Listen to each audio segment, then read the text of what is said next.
Fox Sports. We are sports. We are Sun. Yonny Chirinos has dazzled in his short time in the big leagues, tossing 9 innings of shutout baseball over his first 2 appearances. Today, Yonny leads the Rays against old friend James Shields in the wrap-up game from Chicago.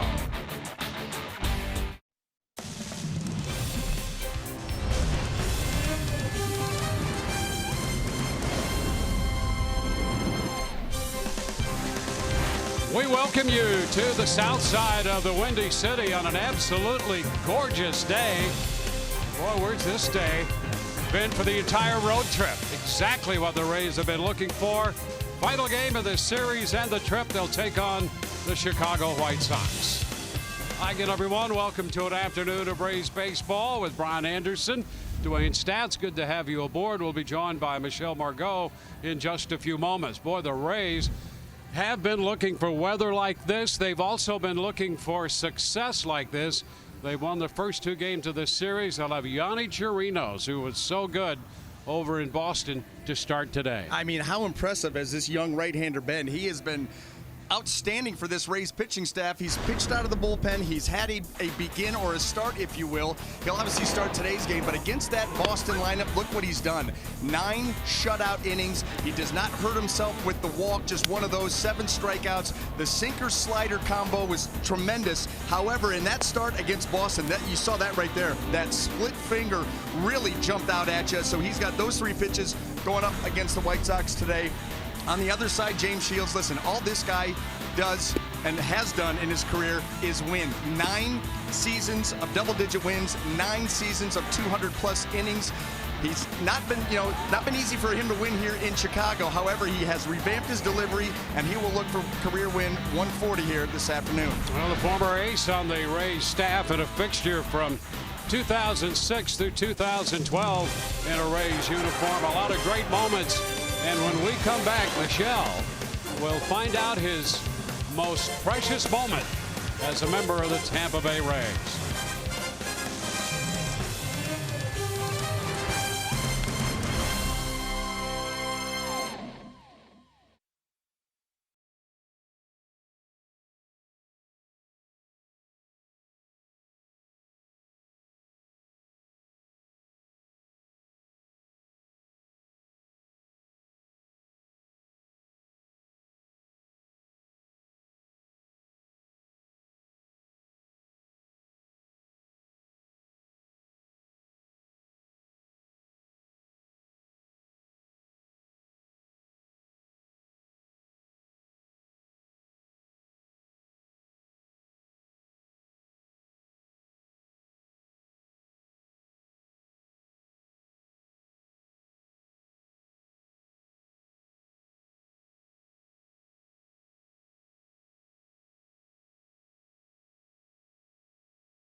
sweep the Chicago White Sox. And on the hill today for the White Sox is former Tampa Bay Ray James Shields, who, by the way, still holds the franchise record for strikeouts in the Tampa Bay Rays organization. And I sat down with him yesterday to find out some of his favorite moments as a Tampa Bay Ray. Take a listen.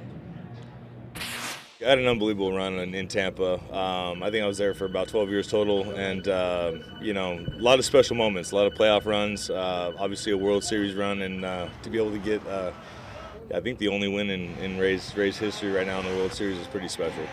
Is that your all-time favorite memory as a Ray? I think so. You know, there's a lot of memories out there. I mean, obviously it's my first start ever, but I think going to the World Series and actually winning a game in the World Series is pretty special.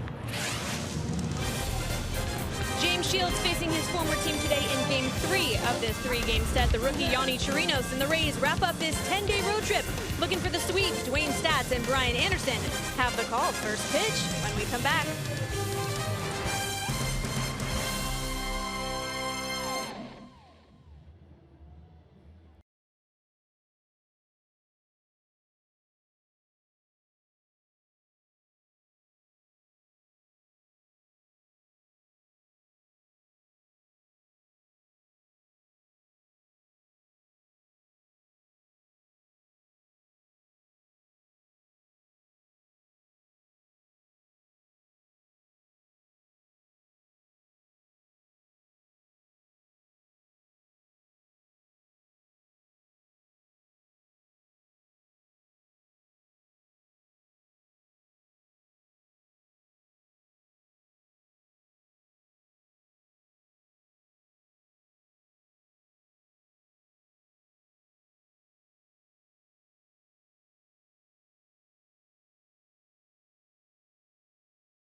Chicago, and boy, what a glorious day this is.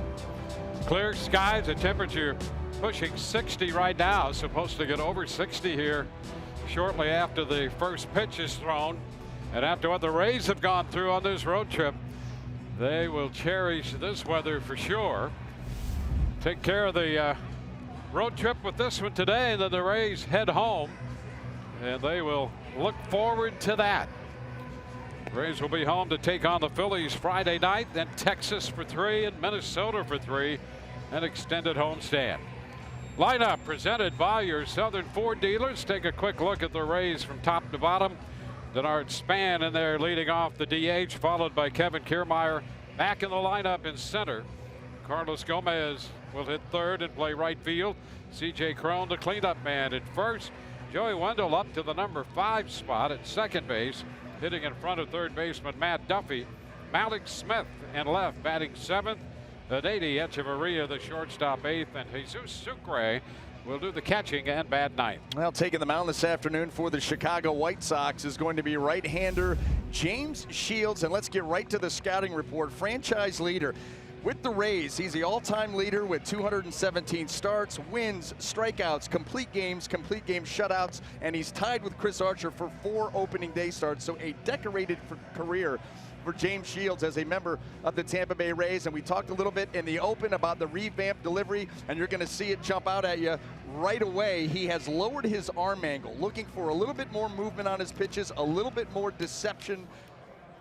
You try to reinvent yourself. The longer that you're in this game, doesn't have the power arm that he once had. So trying to find a way to still be successful. And you see his numbers on the season. Does have a win in 2 starts, a 573 earned run average. What jumps out at you there, 11 innings of work, just 1 strikeout. The career low right now, swing and miss rate. So look for these Rays hitters to be patient, see the ball as long as they can. Well, they demonstrated in yesterday's game that they can be patient, trying to wait out some of these pitchers as they did against Carson Fulmer. And now Shields on the hill. First pitch of this game, and a strike call to Denard Span to get this one underway. And you can see that that arm angle is noticeably lower. He's getting close to where you're not even low 3/4 anymore. You're almost sidearm. And he's got a chance to get a little different finish on some of his pitches as a result of that. 0-2 to Denard Span. And you saw right there the late movement. And that's why these left-handed hitters, we talked about it in the pregame show, Joey Wendell, Denard Span, Malik Smith, look to go the other way because you're going to see a lot of pitches out there.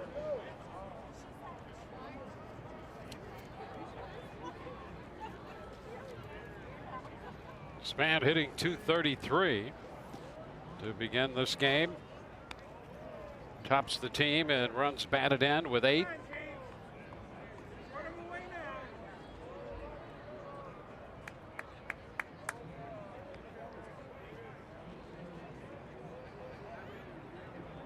Third start for Shields.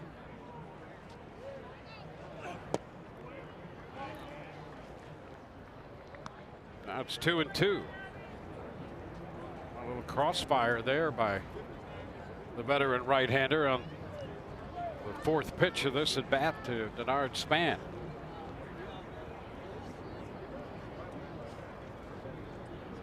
It's a chopper foul. Knocked down by Ozzie Timmons, the first base coach for the Rays. Well, you can remember when Shields was a member of the Rays, he'd get ahead of a guy 0-2, and then he would throw as many changeups in a row as he needed to until he got that strikeout. Lacks that put-away pitch now, and so he tries to work around the zone and just nibble, get you to hit the ball off the end of the bat. There's a high popper skied to the left side, and Anderson, the shortstop, handles that one, and Sanchez alongside. Tim Anderson made the grab. Let's take a look at the White Sox defense and see how it's going to line up here. Brought to you by Gold and Diamond Source. And in the outfield left to right, we've got Nicky Delmonico, Adam Engel, and Avisail Garcia. Across the infield, third to first, Yolmer Sanchez, Tim Anderson, Yoan Moncada, and Jose Abreu, with Omar Narvaez behind the plate.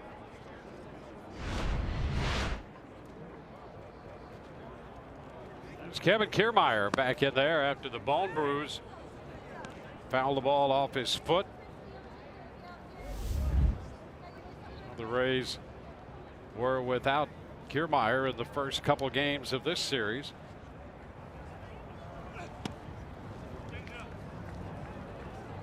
At the count, 2-0. And I think once he found out that there was no break, now it's just a matter of pain tolerance. And he said, okay, I'll give it another day and then get back out there. Said he's ready to roll. Little tapper foul. You can understand Kiermaier being a little squeamish after the injuries the last couple of years, not wanting to aggravate something if it happened to be a little more serious than anticipated. Especially when it has to do with his wheels. I mean, his foot, it's so important to his game. Now it goes to 2-2.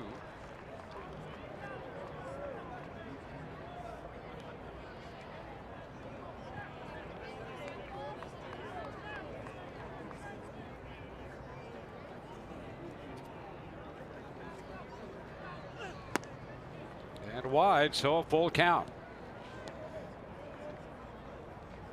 Shields trying to find the outside part of the plate, started it off the plate, and it stayed out there.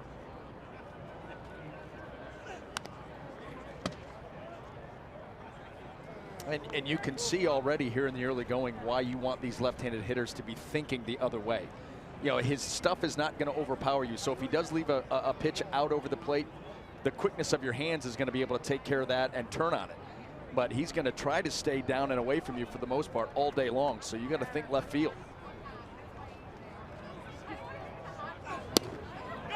And Kiermaier checked in time and draws the walk. Well, in the first couple starts, Shields with just 1 strikeout and 2 walks through 11 innings. And does not usually hurt himself with the walk. However, when you look at his splits career, he's been good in that category since coming over to Chicago. In 45 starts, his walk rate is up over 4 per 9 innings, which is way up for him. Take a look at that. The fewest strikeouts by a pitcher, a minimum of 10 innings. Brian Mitchell of the Padres and James Shields sharing that mark with 1. A nice pickup by Narvaez, the catcher, on a pitch in the dirt. Well, Carlos Gomez, a couple of home runs, and he launched one here in the game yesterday. Lifted one out of here.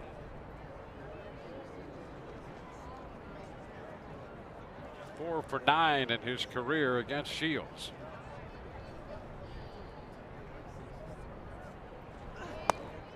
If you go back to the first pitch that he started off Carlos Gomez with here, that lets you know that he's had success on him. He was trying to be so careful with him because of swings like that and power like that.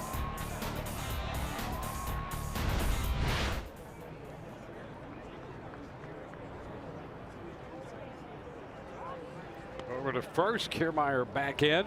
I hadn't even looked at those numbers, and I saw that first pitch he threw him, and I thought to myself, he doesn't like this matchup. Yep. You can tell.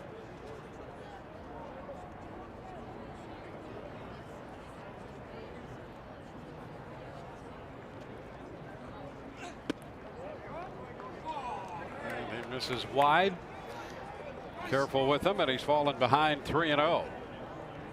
Very careful. James Shields here changed the tempo a little bit.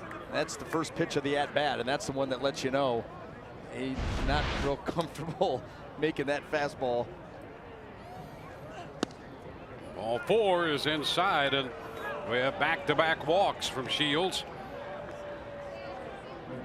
2 men on with 1 out. And I'm going to tell you what, how often, when was the last time Carlos Gomez had a 4-pitch walk? Yeah, I'm not sure we'd have to research that. You'd have to go back a ways. Because he is so aggressive, as we've discussed during this road trip. He's aggressive in every part of his game, and a 4-pitch walk usually not part of his game. C.J. Cron.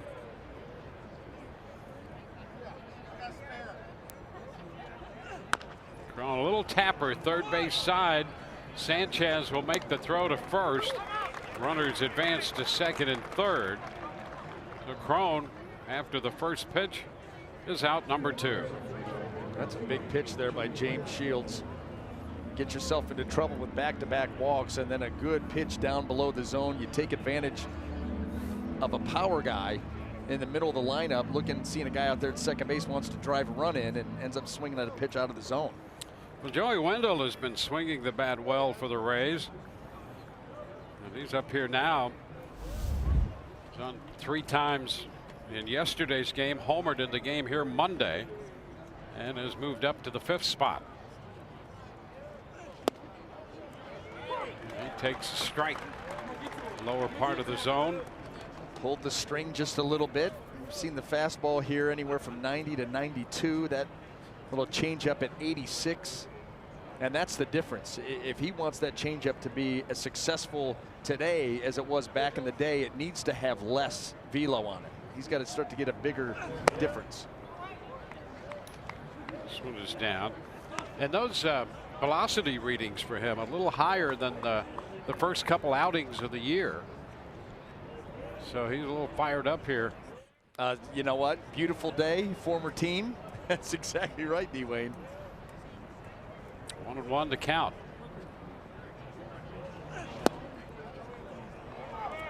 Close there. 2-1. another look at this one. That changeup right there at the bottom of the zone, and Joey Wendell getting a very good look at it. Well, Rays with a chance here early is going to take a 2-out hit.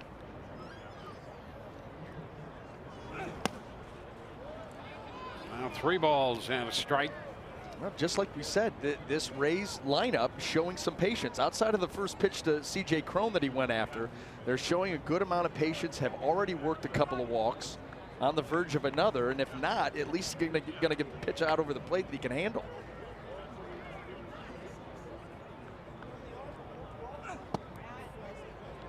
And that's ball 4 to load the bases.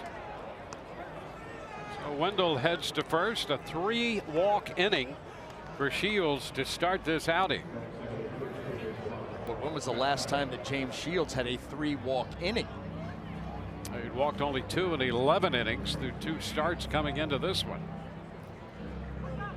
Bases loaded for Matt Duffy. The Rays willing to take that walk. They got into double digits in that category in yesterday's ball game. Well, Duffy and Shields have faced each other quite a bit, both spending time in the National League West. That first pitch is in there, a strike to Duffy. Duffy just 2 for 21 against Shields. I got a chance here for an early lead. Runners everywhere. Come on, get this guy. Big opportunity for the Rays. Down and away. You know what you hope for Matt Duffy's sake is this delivery, the new delivery by James Shields, started about halfway through 2017. Right. So maybe he's going to be a whole lot more successful against this version of James Shields. Good thought. Come on, James. Bear down right here. Really, it is like facing a new pitcher. High and tight. And now Duffy's behind in the count of all 2 strikes. Or maybe not. Good curveball here by James Shields. You see the depth able to get on it. Come on, LeBron, get in there. Come on, James, put him away. Come on, James.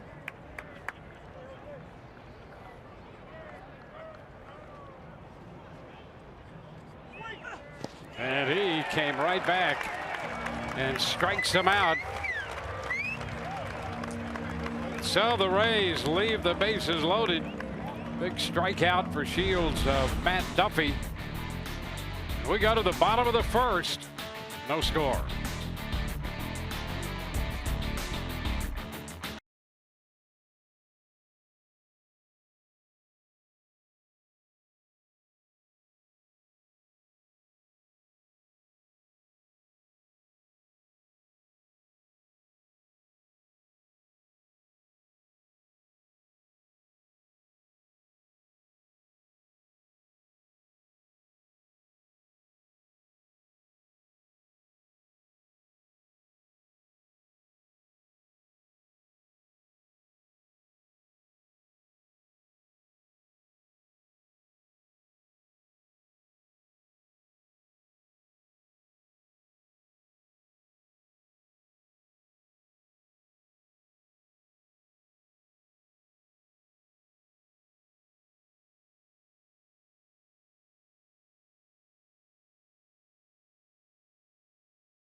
At the bottom of the inning, we'll take a look at the Chicago White Sox starting lineup presented by your Southern Ford dealers. Yohan Moncada will lead it off. He'll be at second base, followed by Abisail Garcia. Jose Abreu hits third. Davidson, the DH, in the cleanup spot. Delmonico hits fifth in front of Yolmer Sanchez. Tim Anderson will hit 7th. Omar Narvaez, the catcher, hits 8th, and Adam Engel will bat 9th. Yanni Chirinos has been very impressive here to start off 2018. No ERA, 9 innings of work, just 1 walk, 7 punch-outs. This pitch is too low, ball 1, boy. What he did at Fenway Park the other day was very impressive. Rookie right-hander, last year the minor league pitcher of the year in the Rays system.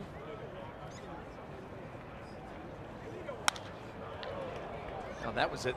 Their home opener.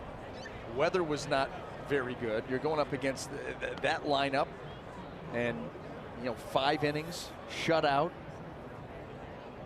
Displayed a good sinker, of course, slider on top of that, but the split in that game was next level.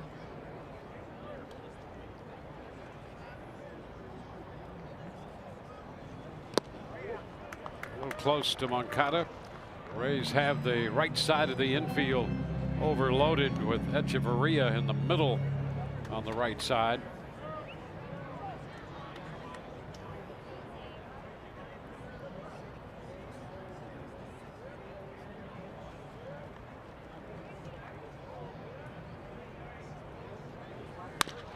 Ground ball. Wendell is right there and makes the play. So a ground ball, and when Chirinos is successful, you'll see a lot of that. Yeah, you should have a busy infield, that's for sure. Let's look at the rest of the Rays defense, brought to you by Golden Diamond Source. In the outfield, left to right, we've got Smith, Kiermaier, and Gomez.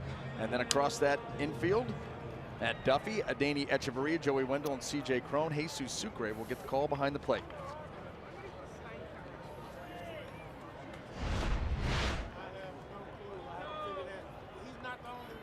Now Chirinos to face Avisail Garcia.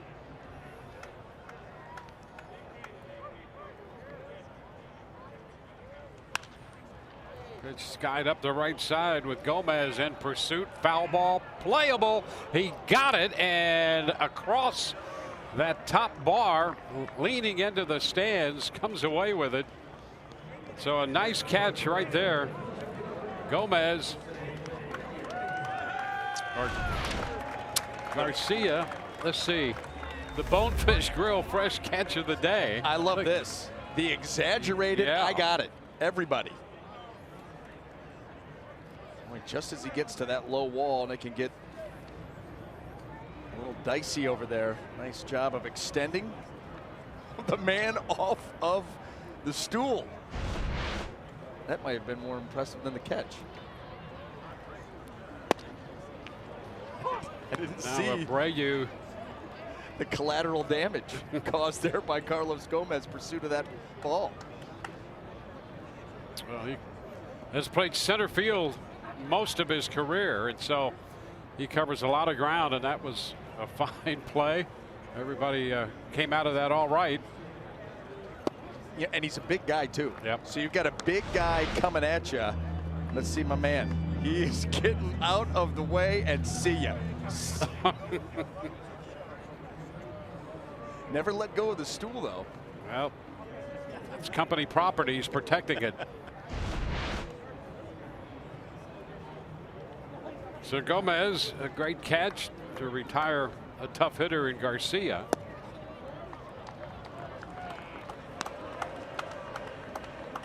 And no worse for the wear down there.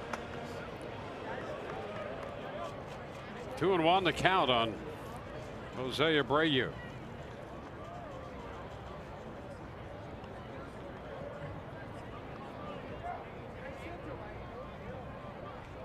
Well, here's a guy who hits the ball hard. Down to third, grabbed by Duffy. Throw's going to skip in, and a nice job on the backhand to scoop that one from Cron. So it's a 1-2-3 inning, a couple ground balls. On the hard hit ball, Abreu's retired, and Garcia retired on this catch by Gomez.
36-year-old right-hander with a little different look these days. Here's Malik Smith.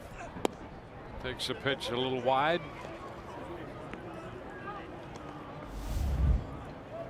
Malik's hitting .375.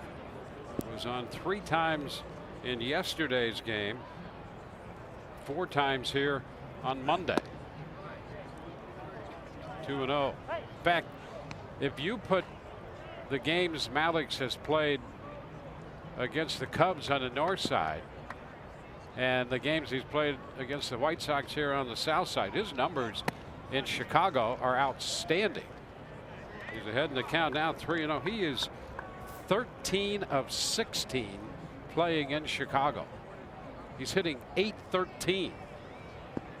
You got to get on the horn and see what kind of package you can get for him. Offer him up to the Cubs or the White Sox. I'm telling you, there's a strike. It's 3-1. He's played 2 games in Wrigley and 2 games here on the south side. Scored 6 runs, 13 out of 16. And the count is full. Shields walked 3 in the first, made 27 pitches, 12 strikes. And trying to work his way back here against Malik Smith. We started off 3-0. And there's a ball and another walk. We'll take a look at Shields then and now. Well, it won't take you long to be able to pick up the differences. Much more over the top, and you'll see the violent fall off towards the first base line when he's with the Rays, and everything's starting to drop down a little bit with the White Sox, and you can see the momentum taking him towards the third base side with the Sox, and obviously over towards the first base side as a member of the Rays. That's a pretty dramatic change. Yeah, there was a drive toward the first base side and more of a fall away to the third base side. And that's why a lot of these pitches away to the lefties, he's not been able to keep them on the plate. Alex is back in there. Outstretched hand onto the first base bag. Always with a good pickoff move, short arm action. He does a great job of getting the ball down there where it's easy to handle for the first baseman. Got to be careful with him. There's a ground ball to the left side by Echeverria, and the Rays put 2 men aboard to start the second inning. So they've drawn 4 walks and now have a hit. And Yolmer Sanchez was in a position there where he did not have a chance. He's playing even with the bag, strangely enough. You got Malik Smith over on first base, a right-handed hitter up, and he's playing almost at the cut of the grass, and that really limits your range, and that ball's able to sneak by him.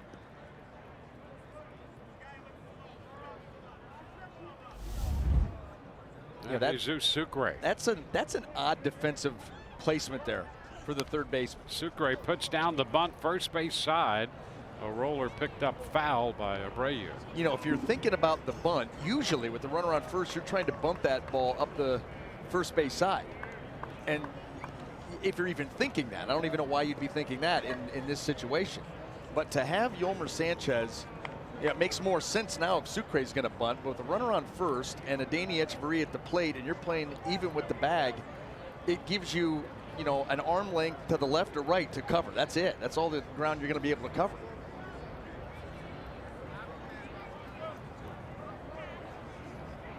Sucre bunting foul his first time, and a little feigned move back towards second. Trying to pick. Sucre trying to move these runners over, and the White Sox trying to figure out if he's going to continue to do that. That's it. That's exactly right. The little cat and mouse game. You're trying to see if Sucre is going to give up. He's going to square around again. He is, and he puts down the bunt. Shields will go to first and tosses that one over there. A little lob as Moncada got over to take it. So the sacrifice works. Well, there's a difference from days gone by in the Rays offense. Well, they did say coming into spring training that they were going to kind of change the way that they approach things offensively. Last year it was grip and rip, franchise record in home runs. That did not translate into overall runs, and a completely different team this year. So You know, we talked to Chad Mottola in spring training. He talked about more speed on the base paths, more, you know, of a focus on putting the ball in play, moving runners. Right there, you saw the bunt. That never would have happened a season ago. No, not at all. We might even see a squeeze or two this year. There's Denard Span. Chance to pick up a couple of runs batted in. And a good look at a pitch upstairs. 1-0. Span with 8 runs batted in to lead the team. Malik Smith at third. Adani Echeverria on second.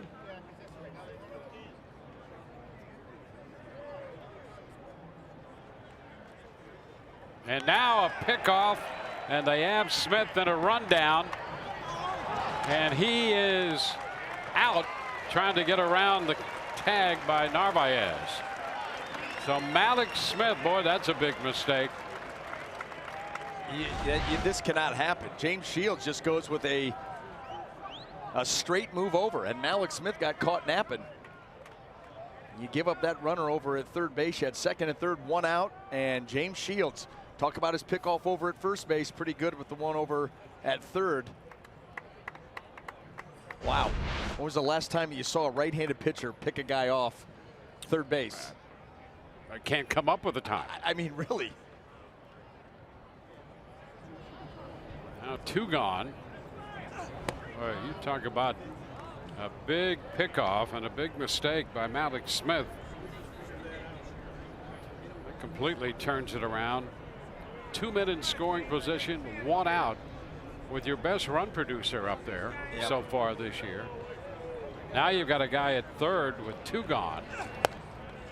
You know, Malik Smith has been caught and thrown out between third and home 3 times in this series. Yeah, how about that? Thought he had stolen home in the 8th inning of the first game when he was out. Now 3-1 to Span.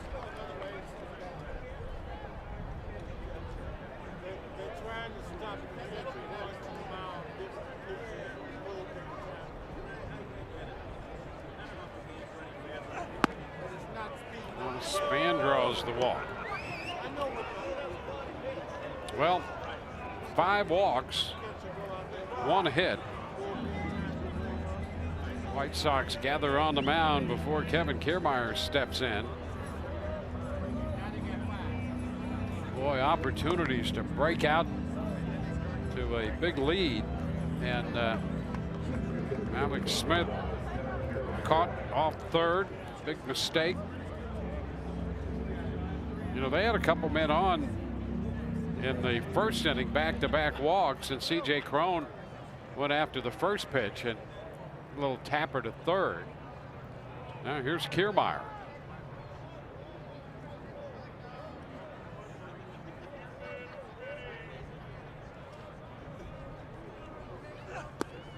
What do you think was going in the journal?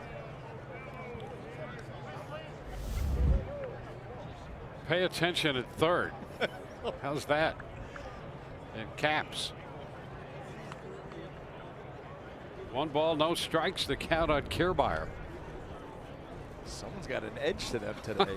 Wow.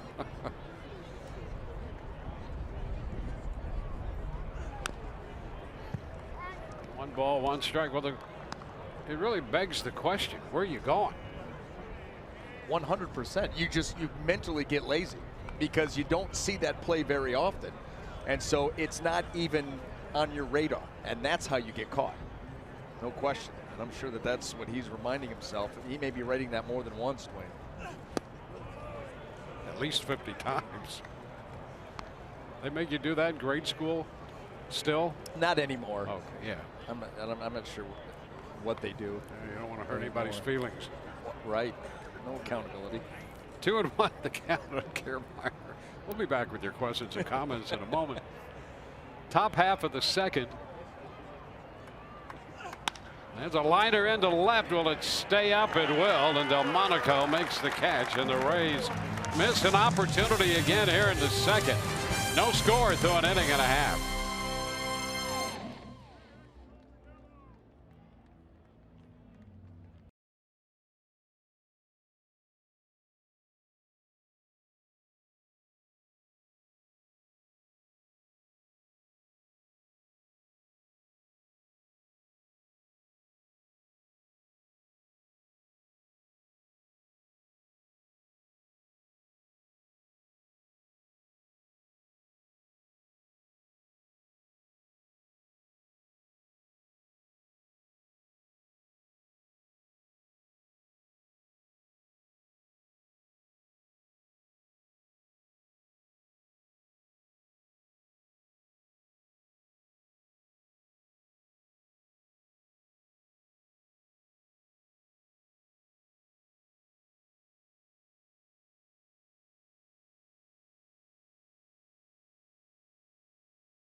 Chicago White Sox. Well, the Rays coaching staff has been very impressed with Yonny Chirinos so far this season. I was talking with pitching coach Kyle Snyder, and he said what makes him unique is not just his deception and his repertoire, but he is always under control. He said his heart rate stays the same no matter what the situation is. He shows so much poise, and I asked if they'll consider moving him from the bullpen to being a fourth starter, and both him and Kevin Cash said that's a definite possibility. The way Chirinos has handled these games has made it very hard for them to ignore that as an option. And as for today, Kevin Cash said his pitch limit is about 75 to 80 pitches, which is 15 to 20 more than before. Dwayne? Yeah, thank you very much. And that is a topic of conversation on this club, as good as Chirinos has looked and as well as he's thrown the ball.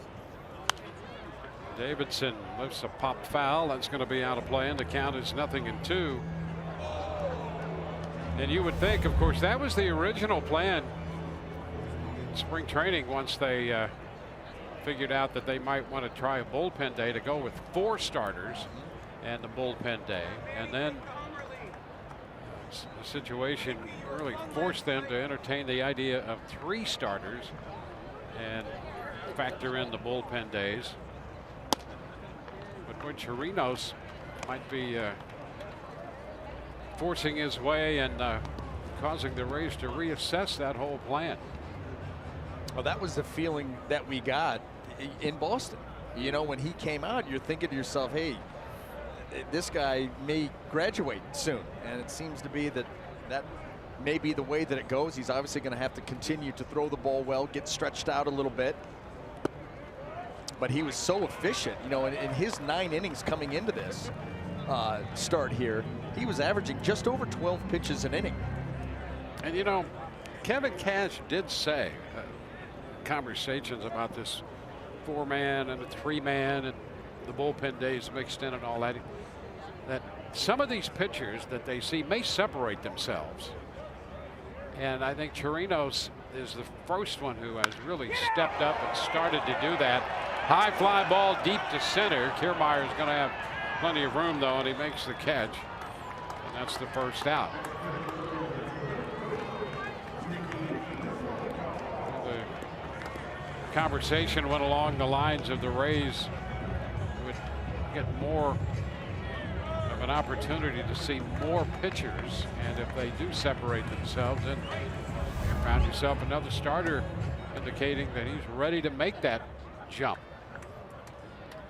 It just goes back to doing your job. I mean, these guys, when you think about Kittredge and Chirinos and Austin Pruitt and Yarbrough, they're being asked to do something that's unconventional at the major league level. Ooh, look out, a liner off the bat of Delmonico. And Chirinos ducking, and a base hit into center. Delmonico not wasting any time after the first pitch. It's hit number 1. Yeah, that's the other thing. And as a young pitcher, BA, that must be an extra challenge.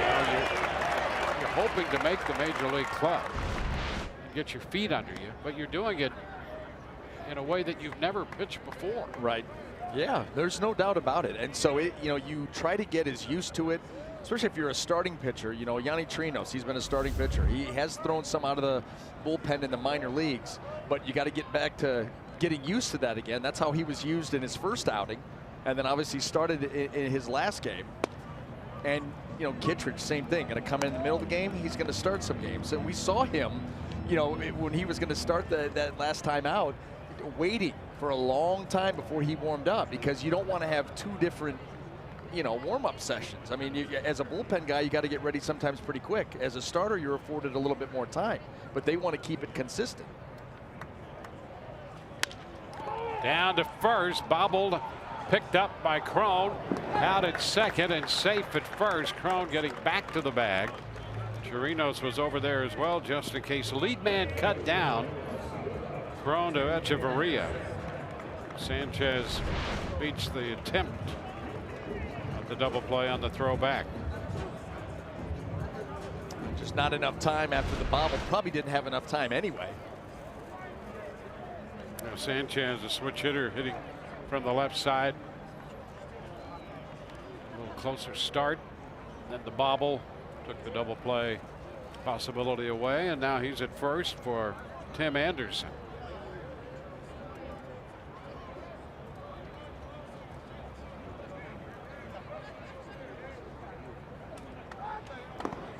Over to first. To the back of the bag goes Sanchez. Hold, and then get that throw right down there. Ends up being closer than you would initially thought as far as Sanchez's lead, but they're keeping an eye on him with 2 outs. Maybe this is a chance that the White Sox take. You got to feel that they're going to want to force the issue. You know, they've lost 5 straight here at home.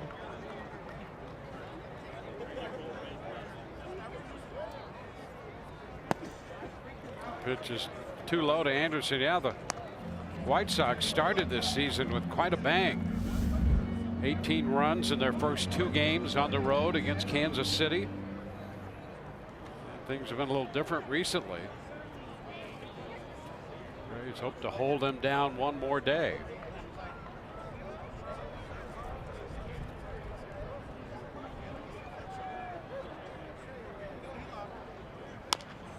Tap to third, scooped, and the throw to first. Nice pick on the other side by Crone. Duffy to Crone to get the speedy Anderson. Gomez, Crone, and Wendell due up as we go to the third, scoreless.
Big game. James Shields became complete game.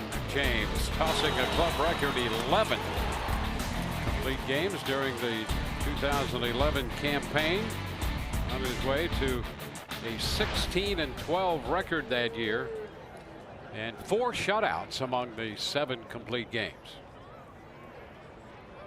Carlos Gomez leads off the third after the first pitch. Big swing and a foul ball back. You know, he did that in 2011. The Rays may not have that many complete games since then.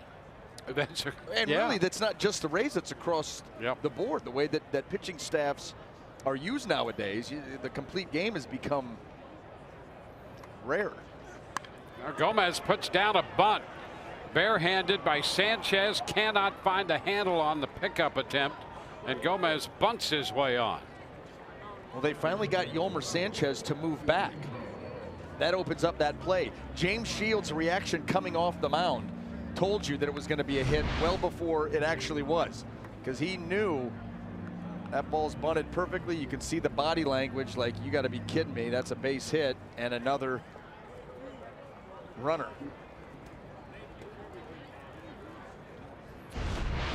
Well, a lot of base runners early for the Rays. So far, no runs. Here's C.J. Crone. Rolled to third on the first pitch he saw in the first. Takes this one away.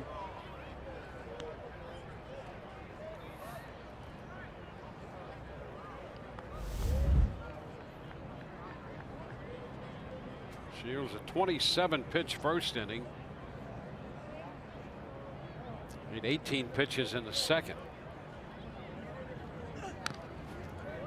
Tapper 1-1. That's the other thing about him. His career numbers for pitches per inning under 16. Complete game James rankings there among Rays pitching categories, tops and starts, wins, innings, strikeouts, and on down the list. Crone starts to go. That's a strike, says Corey Blazer. Crone trying to check that swing. Up there in no man's land.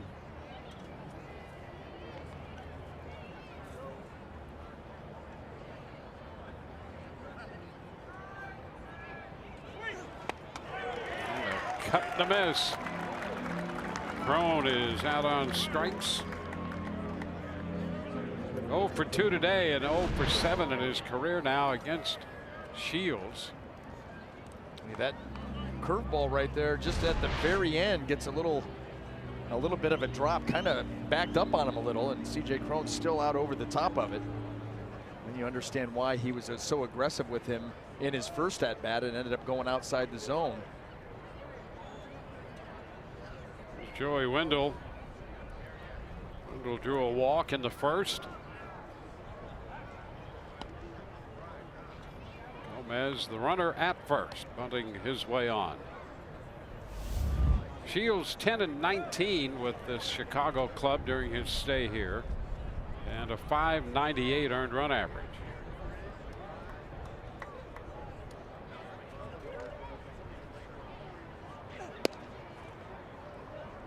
To Wendell. Well, it was during the course of last season that he decided to make a change with the delivery. Results were a little bit better. He had that ERA down in the mid 4s.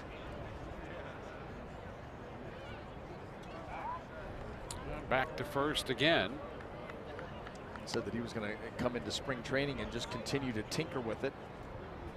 Try to do whatever you can to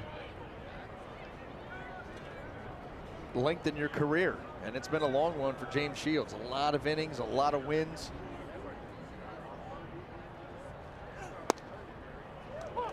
And a strike to Wendell. 1-1. Well, 8 career opening day starts, factoring in his career, and with the Rays in 2008, 9, and 10. And 12, then Kansas City, San Diego. Now with the White Sox, runner breaks, the pitch is fouled. Count goes to 1-2. Gomez had a pretty good start over there at first.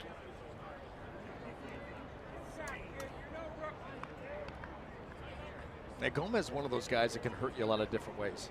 You know, you're always concerned about his power. We've seen that on display. Saw him bunt for a hit. He'll swipe a bag. Yeah, he's always trying to do something. And then just as soon as you forget about him, he doesn't. Ooh, that pitch breaking down and in, and Wendell didn't have a chance, out on strikes. That's been the best pitch for James Shields here in the early going of this ball game, has been the curveball. Got a number of swings and misses on it. That one he just dropped down perfectly, down and in. Yeah, you know, the curveball he threw to Crone, it was almost, it appeared for a moment it might be a hanging curveball. And then that last second little drop. And this one to Wendell really had some bite to it. Matt Duffy over to first again, and Gomez is back in. Yeah, that's the thing you fear about missing these opportunities early. If he starts to get the feel of that curveball, which he's thrown more, recently than he did early in his career. You see a lot of the changeup off the fastball.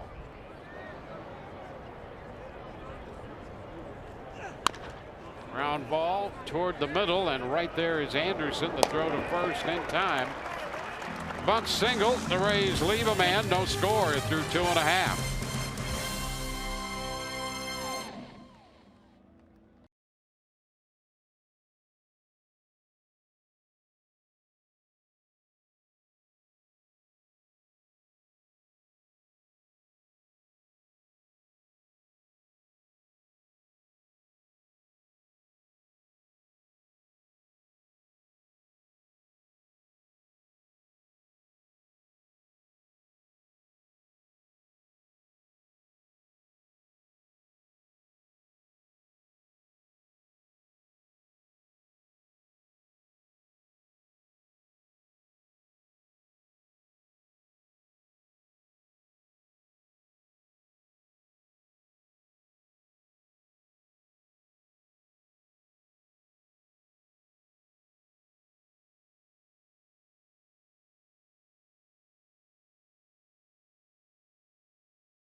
Tuba, W.B. Mason, the official office supply company of the Tampa Bay Rays.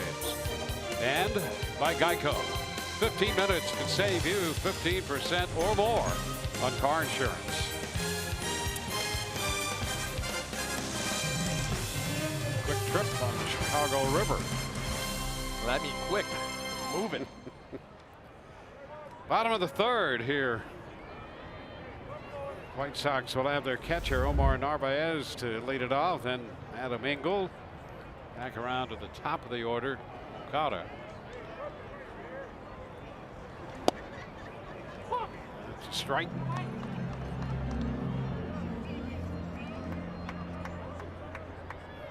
Narvaez 2 for 9 in the early part.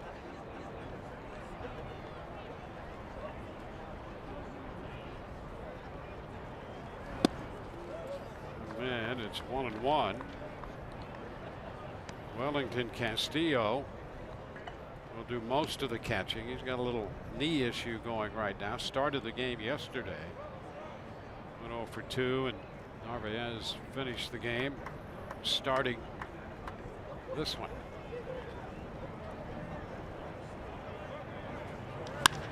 Liner in to left, and it one hops in front of Smith. Leadoff single. Got to make a quick decision on that one. That ball looked like it may stay up, give Alex Smith a chance. When sinker stayed up, it had more run than actually sink. And that allowed Narvaez a chance to get it out there, and he drops it just in front of Alex.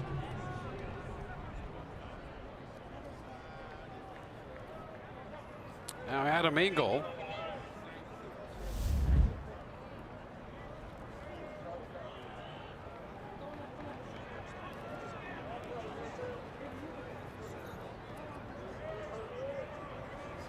Going to bunt. That's a foul ball. Strike one.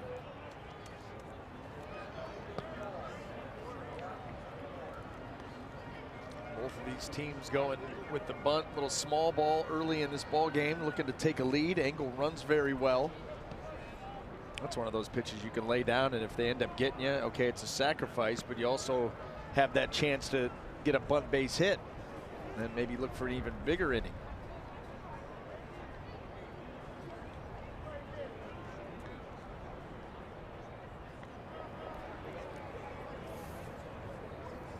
Engel starting this game hitting 160 for the year.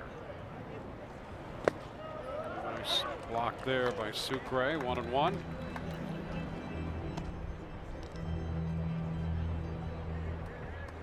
9 pitches in the first for Chirinos and a 10-pitch second inning.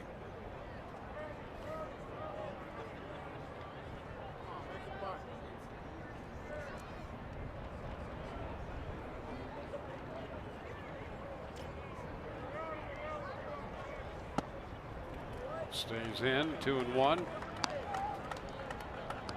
Chirinos out of Venezuela.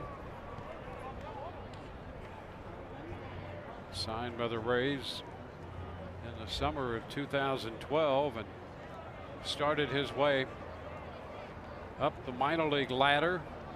Last year won a game in Montgomery at the AA level and then went to Durham, was 12-5 there. Pitch coming in on Engel, fouls it 2-2. Yeah, I mean, all he's done is win throughout his professional career. You know, minor leagues, his career 36-17 with an ERA under 3. And the impressive thing about him, you know, you can look at a pitcher's seasonal lines, and they're all, for him, all in line. Yeah. You know, innings pitched, hits, good ratio, strikeouts, walks low, all of the things that you see him wherever he's been, he's performed well. Now a full count on Engel. But he doesn't throw 96 to 98, so he stays under the radar. All he does is every level you move him to, he just wins and wins and wins. And here's the impressive thing: his minor league numbers. And a little over 470 innings, 363 strikeouts, 74 walks. Yeah. That's a great ratio. Oh, it's almost 5-1.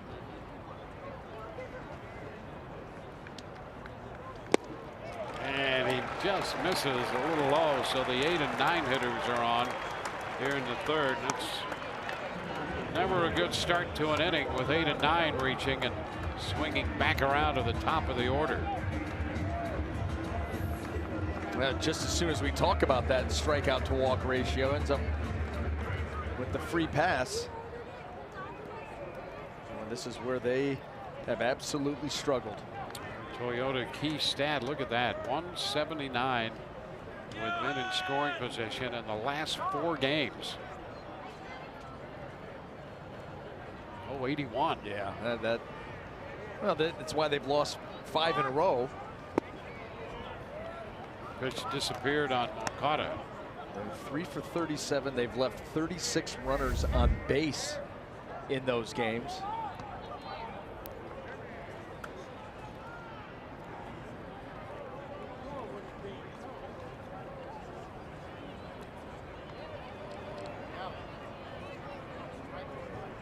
Yohan Moncada.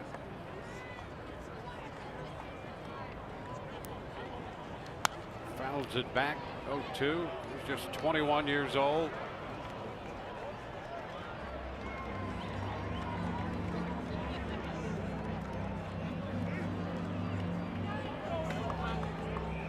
Split last year between Charlotte, their AAA club, and the White Sox in 54 games for the White Sox last year. Moncada hit .231.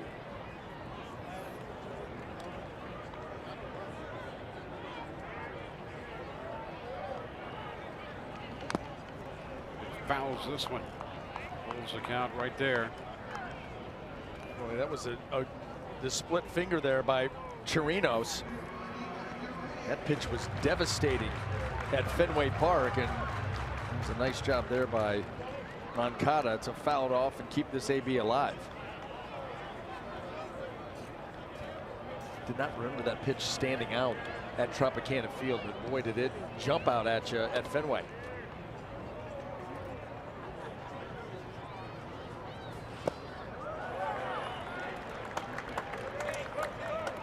A ball, 2 strikes. Trying to get the first out here in the third.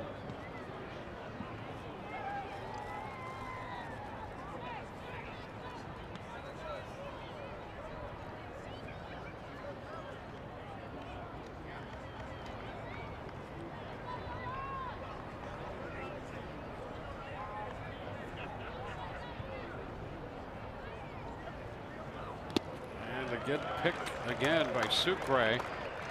2-2.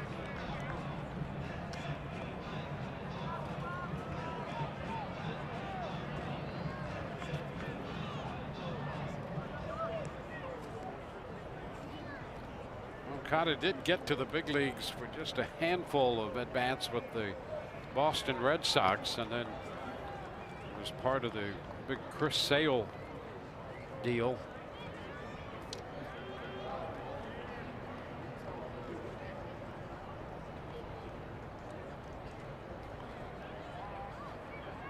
The 2-2, and he got him. Big strikeout for Chirinos, his first of the day, and it comes after the first 2 men of the inning had reached base. Yeah, jumped out ahead and then all of a sudden started to slip away.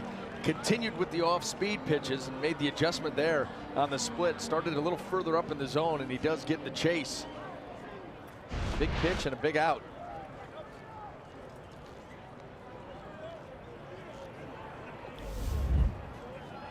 Now Abisail Garcia.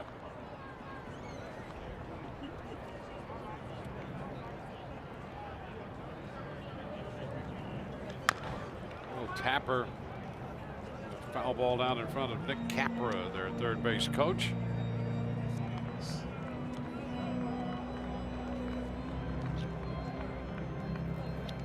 Garcia, you'll recall, came over from the Detroit Tigers, originally up with the Tigers.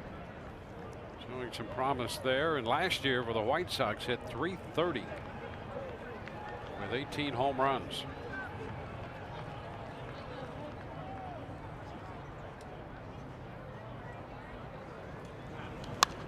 It's fouled back. Chirinos now ahead 0-2. Man, I think that he kind of opened everybody's eyes in spring training of a season ago. 2017 showed up a little bit lighter, in better shape. All of a sudden the bat speed was there and improving. Put together a tremendous season.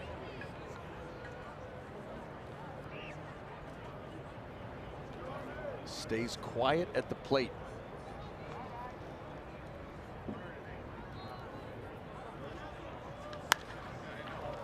And that's skied foul the other way. Boy, did he get a pitch to handle right there.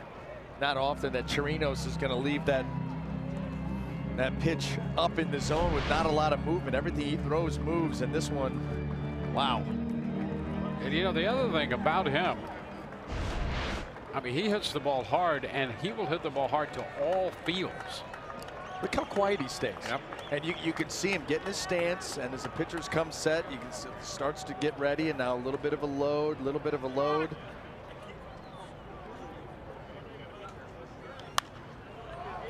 Skies this one out of play. Just no unnecessary movement. Eyes on the pitcher, the bat is still, and he's just getting himself ready. And when you stay balanced like that, that does give you the opportunity to hit the ball to all fields.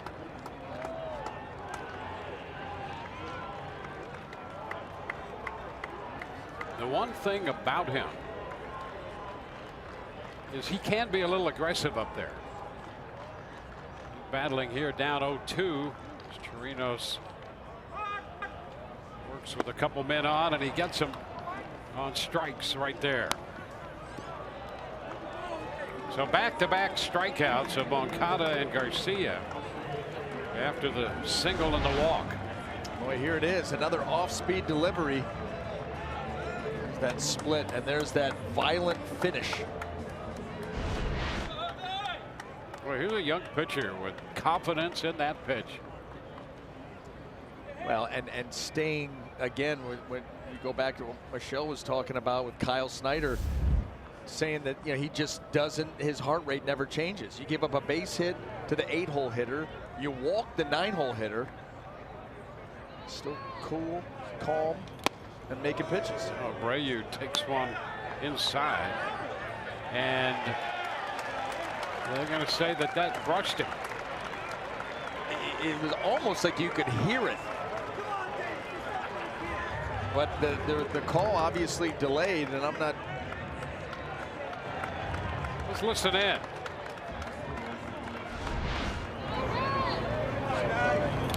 There's a little tip. Yeah, you could hear it. Thought maybe it singed the hair on his arms. That's about all it did. Yeah.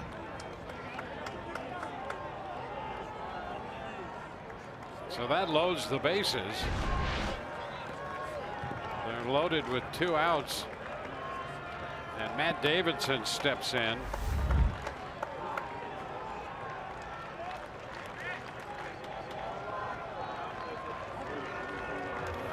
A little MPR. Yep.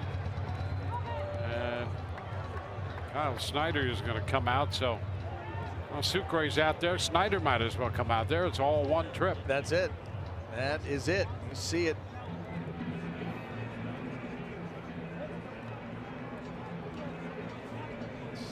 It's now an official stat right on the box score line. Not the box score line, the game line. And the MVR reduced by 1 for each team now. Well, and the MVR has done nothing to speed up the games in this series. It has not indeed. Well, however you do it, you're going to have less time between pitches. That's the key.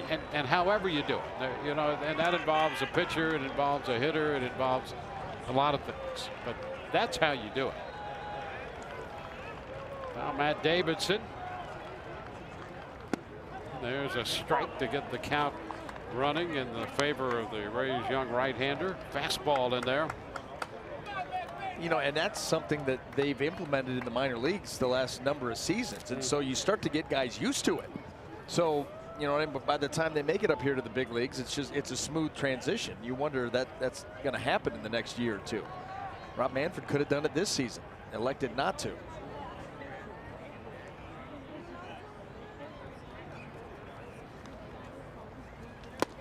Cut and a miss. 0-2. Matt Davidson, 26 home runs a year ago, also had an on-base percentage of .260, and that tells you that he has some significant holes in his swing. You hang something out over the plate, he can hurt you. But if you make your pitches and execute, there's a lot of different ways that you can get Davidson out. Single walk and a hit batter. Bases loaded, 2 outs. Davidson steps out.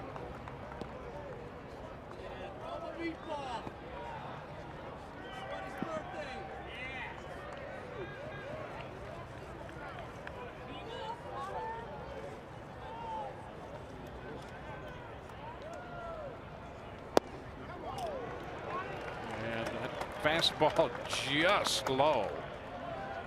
He didn't miss by much. No. And that had some high velocity on that pitch. Well, there's the hot zone. Yep. Right there. Hit middle in. I mean, a true cripple hitter. A lot of different places and areas that you can go for success.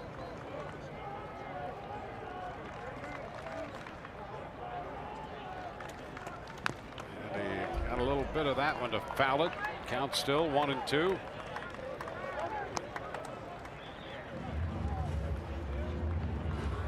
Four-year-old right-hander Yanni Chirinos making his 3rd appearance.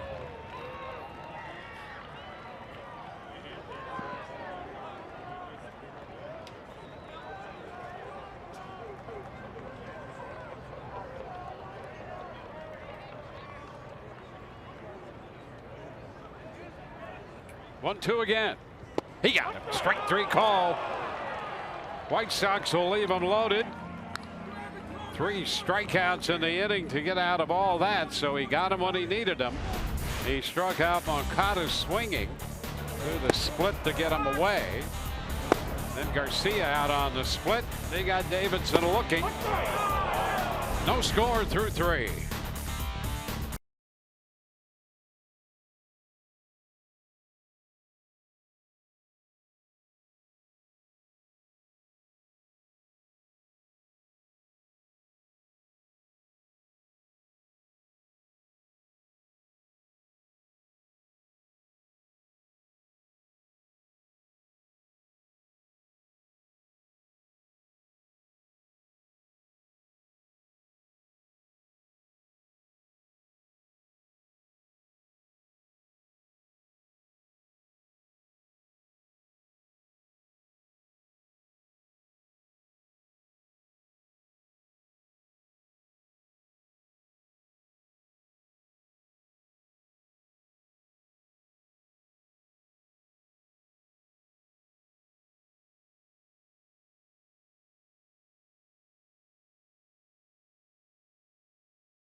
fourth inning.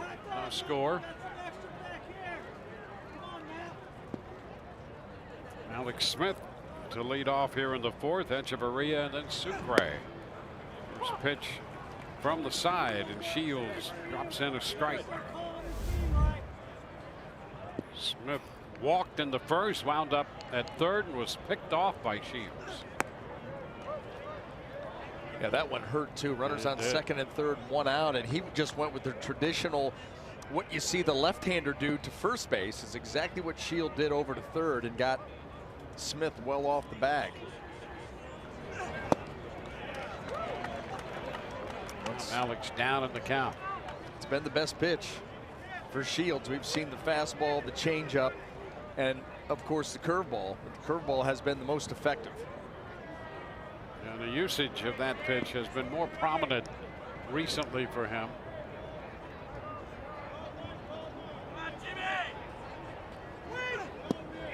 And Smith out on that pitch. One away in the fourth. Well, the changeup for James Shields not nearly as prominent.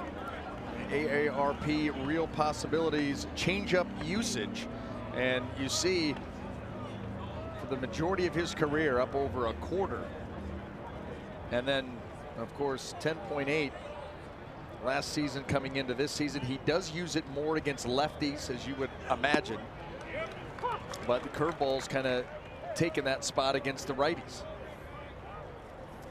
Well, he has 3 strikeouts, and he's used that breaking ball to his benefit. Rays have had runners in every inning, but they left him loaded in the first. Left 2 men on in the second inning. That's the inning when he picked off Smith.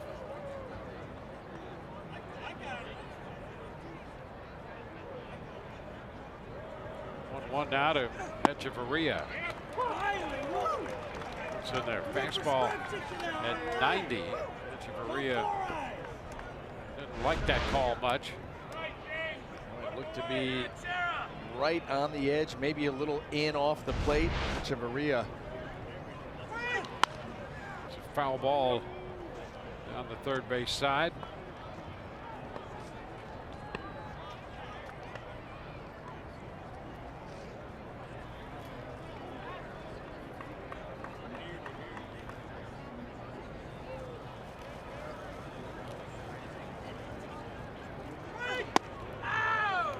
Shields tries it in there, stays close, a little bit off the plate there, and it's 2-2. And you can see what he was trying to do there was come off that previous fastball in a couple pitches ago with a front door cutter. And the count is full. And that one he just... Well, Larry Cooper is a kind of umpire who, if you show him you're consistent, he'll get with you a little bit on that. He's been behind the plate when Mark Burley threw his no-hitters, one against Texas and the other one against the Rays. This one jams Echeverria in, and he pops it up on the right side. Okada takes care of that. That's where the hitter gets frustrated with the home plate umpire. When they get a pitch that's in off the plate that gets called a strike during the course of an at-bat, and now there's another one. That was clearly a ball. But he went after it thinking, well, if I'm gonna go down, I'm gonna go down swinging. Yep. And that's where Echeverria is thinking to himself, you know what, if that pitch doesn't get called a strike, there's no way he swings at this one. And that was a miss by Shields. They wanted that down and away, as you can see. Ends up running up and in. Sucre takes a strike. And it does seem in this inning that Eric Cooper is getting more on the page here with James Shields, and what's ironic about that, or weird about that, is Shields has walked 5 guys. Yeah. So not showing that consistency, but yet getting some calls here.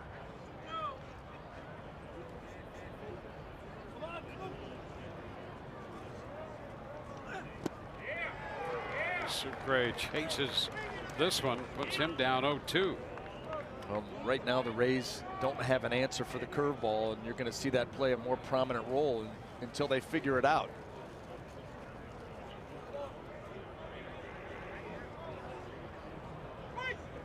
And there it is, a wave and a miss. Took a little more off that one. 2 strikeouts on the breaker.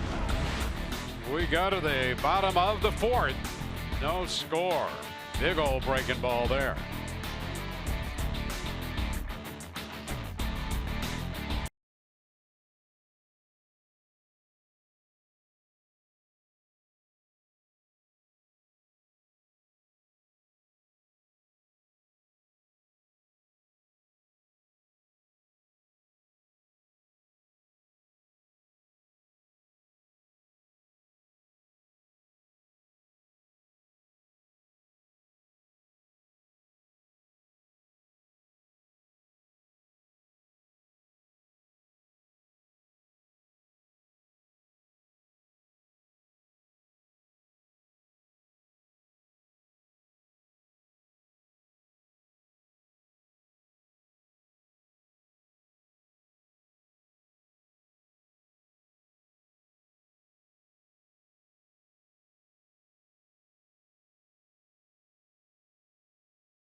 He had to get out of a bases loaded situation in the 3rd to preserve that. Look at that.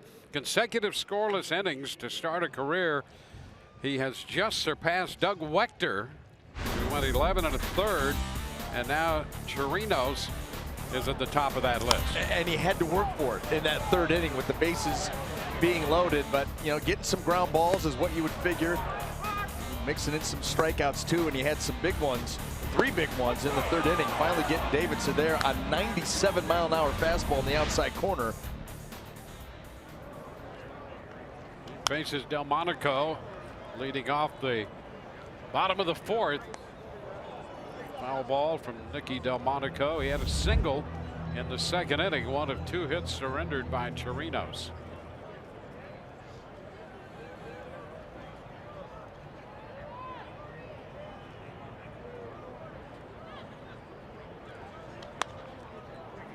High infield pop, right side. Echeverria splitting the spot over there between Crone and Wendell, and he takes care of that. Visit a local participating 7-Eleven store and pick up a Rays discount coupon for the game coming up this Friday against the Phillies. Keep saving with $5 Budweiser and Bud Lights exclusively on the Budweiser porch. Ages 21 and over. Please drink responsibly.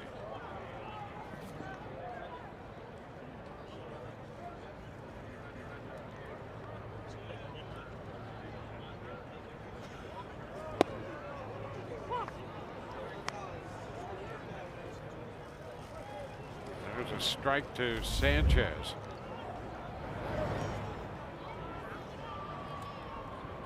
Homer Sanchez reached out a fielder's choice his first time.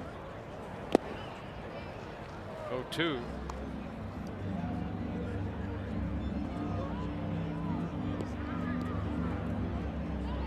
Running down the 3rd base line.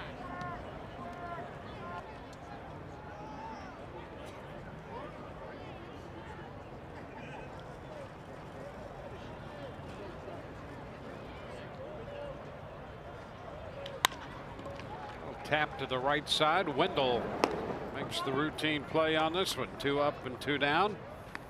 Delmonico and Sanchez pop up and a ground out. Well, Yanni Chirinos getting his house back in order after that rough 3rd inning.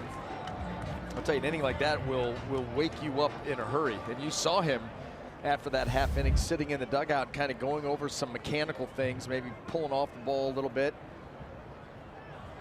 Just little reminders to get yourself locked back in, and so far so good here in the 4th.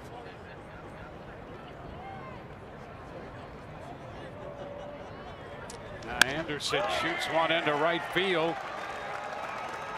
Gomez there to make the pickup. Anderson first pitch swinging. Kind of jockeying out there too with Carlos Gomez, having some fun with each other. Well, that's what the hitters have to do against Yonny Chirinos, is think the other way. And Tim Anderson gets a sinker away and does a nice job of staying on it and lining it out into right field, and then kind of try to goad Gomez. He's going, go ahead, go for it, buddy. Well, here's Anderson now with good speed over there. He's 6 of 6 in the running department.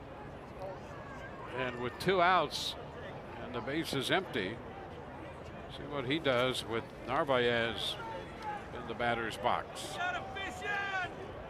He's leaning.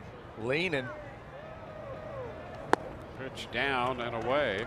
He's got that front hip open, and he's got that heavy lean. We saw that with Betts, and we saw that with Bradley Jr. in Boston. Yep. You've got to believe, you're absolutely right, he's going to test him here.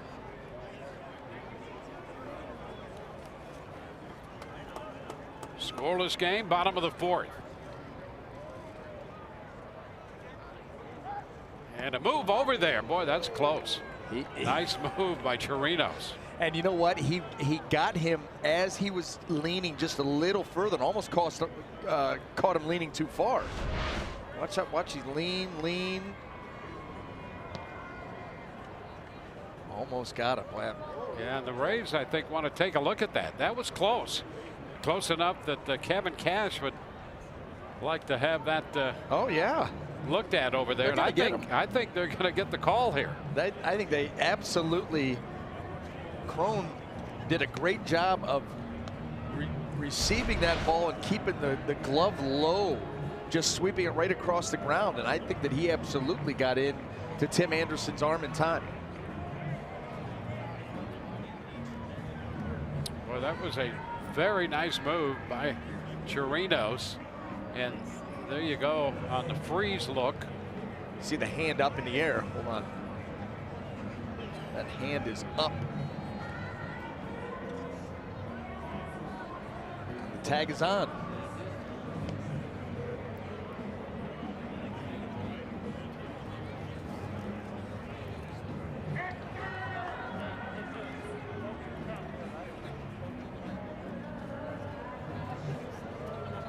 Well, with 2 outs, Anderson has been picked off first, so the Rays challenge it, and the call overturned. And a nice job by Chirinos right there to pick off the base stealing threat. Anderson caught off first, and we're going to go to the 5th with no score.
Anderson to leave that threat in the bottom of the 4th inning, actually eliminated.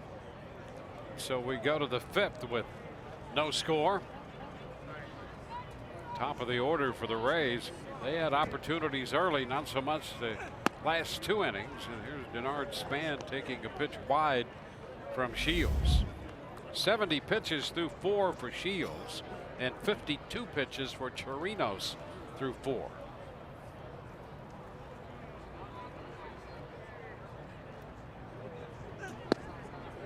One and one.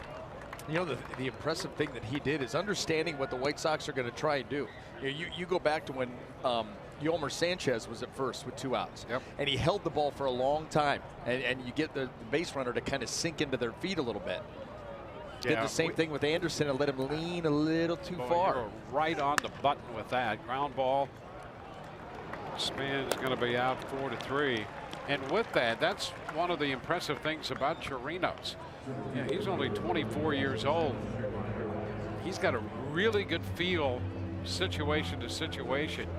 And I would think, BA, you'd love to see this. Oh, are you kidding? Right in the middle of the game. And you know, the last half inning we saw him in there kind of working on some mechanical things, some reminders. And now he's down there with his catcher as they continue to go over, you know, the plan or any adjustments that need to be made. The communication is key. Yep. Between you and your pitching coach, you and your catching staff. In this case, it's Sucre out there today.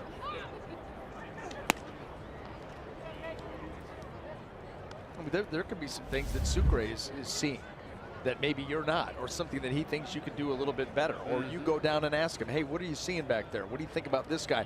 Maybe they're game planning for, you know, the next half inning, going over hitters. Well, it's great communication right there. You know, you have a couple countrymen right there. Sucre out of Venezuela, a few years older than the young right-hander. Chirinos out of Venezuela. Kiermaier takes a strike. It's 3-1. So you've got a catcher who spent some time in the big leagues. You know, 5 years, 6 years older than Chirinos. That's a nice combo. Ground ball. There's a base hit into center field. Kiermaier will make the turn and hold on there, and the Rays get a base runner. He's on for the 2nd time after the 1st inning walk. Base hit here in the 5th. Well, find an opening, and that's exactly what Kiermaier did. Another base runner for the Rays.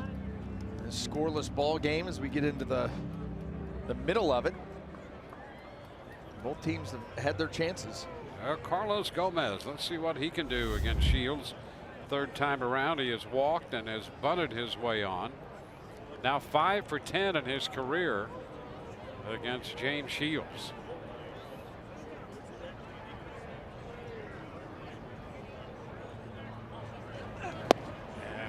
Cut and a miss.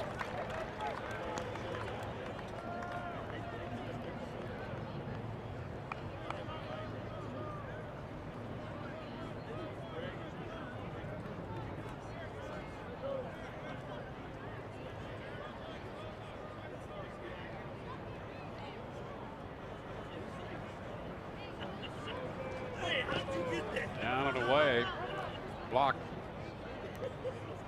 1-1 now. Shields staying away on the first couple pitches.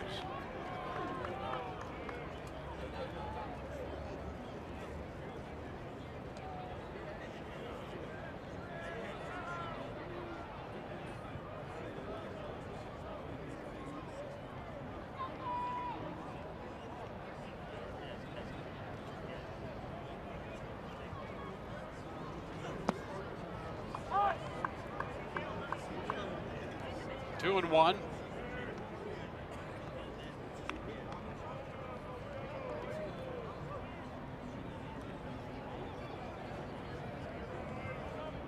Each team with 3 hits now. Shields has walked 5.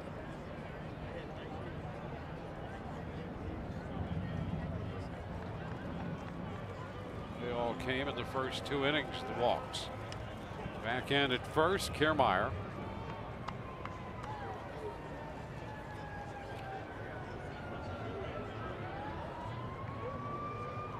Well, you've got to be concerned with Kiermaier over there and his speed and ability to swipe a bag. And also, you better be on point against Carlos Gomez because of the success that he's had off of you. So a tough job here for James Shields. Shields keeping a close eye on Kiermaier.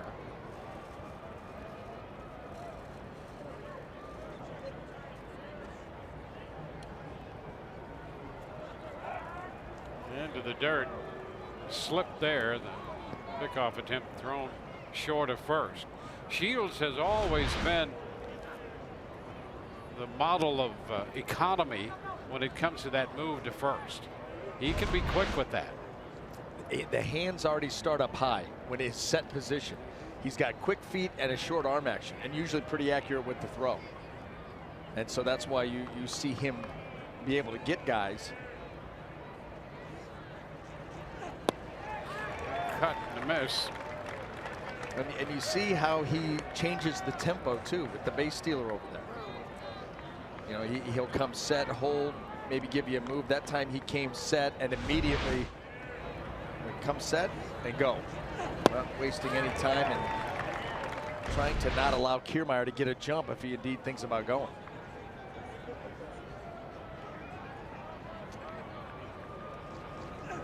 Two, and Gomez waves and misses.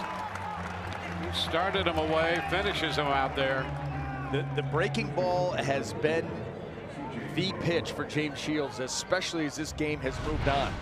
A lot of fastball changeup early, didn't work out so well. He's gone to the breaking ball, and we saw him throw like a little tight slider around 85. That was at 77. We saw a curveball in the previous inning at 67. Yeah, that was to Sucre to end the inning. Yep.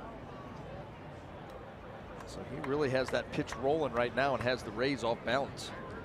C.J. Cron cutting the miss. Well, he had one strikeout, speaking of Shields, in 11 innings coming into this game through 2 starts.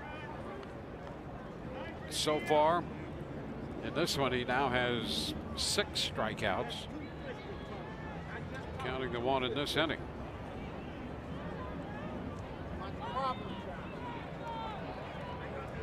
We got Cron swinging and missing back in the third.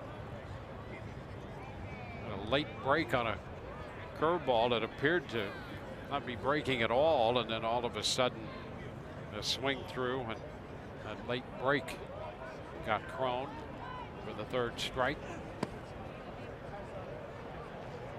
1-1. Rays winners yesterday, holding on to win 6-5. They won 5-4 in the game here on Monday. Rays come in 3-8. The White Sox 3-7.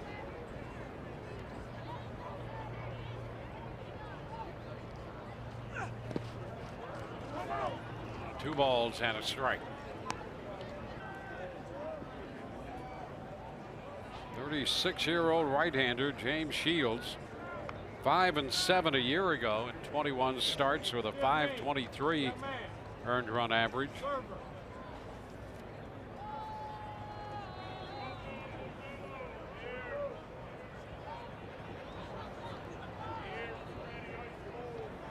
And 3-1. Shields missed a couple of months last year with the lat strain on the right side. On deck, Joey Wendell.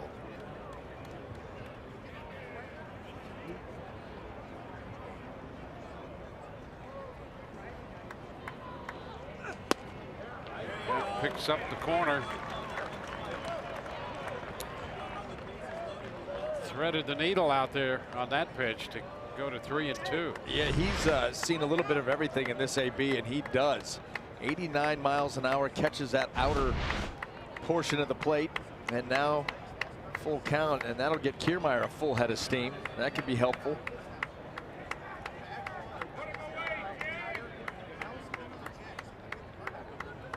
Runner will be going 3-2, and a shot back to center field that has some carry. Engel will have to play it off the wall. Kiermaier's going to score. Into second goes Crone, and the Rays have the first run of the ball game. Oh, a line drive deep to center field, right off the wall. You talk about carry, and Kiermaier breaking, scores from first. Yeah, this ball was hit so hard, and it got back to Engel so quickly. You wonder what the play would have been, but it's a moot point because Kiermaier's running, the ball's hammered. He gets it back in right away, but he's going to score that first run very easily, and a chance to maybe sneak another one in there. And they have Crone in scoring position now. It's his third double, his third run batted in. Here's Joey Wendell. He has walked and struck out. The pitch in there for a strike. Well, Shields has made some good pitches to Wendell. In fact, he threw him a very good breaking ball with great bite on it to strike him out in the third.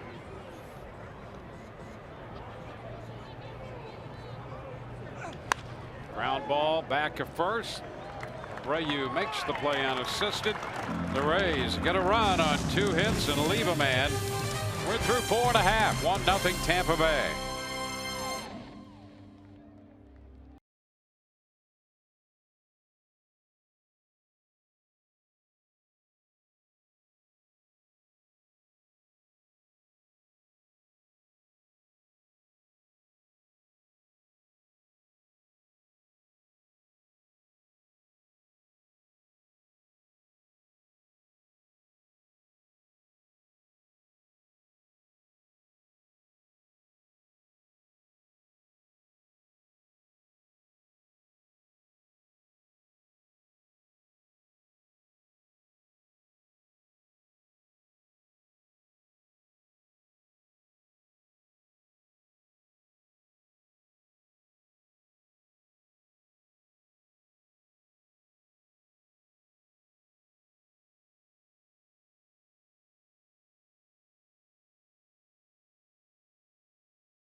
Toyota inside look, and it's the tale of 2 sluggers. It was the best of times and it was the worst of times. Look at Harper there, on base percentage of .529. Giancarlo Stanton struggling with the strikeout. Harper's only notched 5 strikeouts, 22 for Stanton. It's astounding the 2 different starts that these guys are off to. Of course, it's a free agent year for Bryce Harper, picking a nice time to come out of the gates blazing. And of course, Giancarlo Stanton, the big offseason acquisition for the New York Yankees. Everybody thought that took them over the top, made them the favorites in the American League. I think Houston would want to have something to say about that, probably Boston too. 1-1 to count to Narvaez. And he's already had, how about Stanton's already had 2 games this season where he's taken the platinum sombrero. One of them was against the Rays. Yep.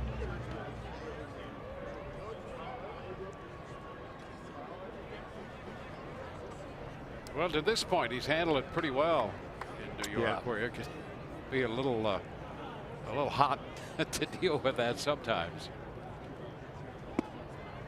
Well, he had strike 1-2 now. He had punched out in the game against Sale last night. His second at bat of the game, and that was 7 straight strikeouts that he had gone through, and then ended up getting a base hit the other way and doubled later on.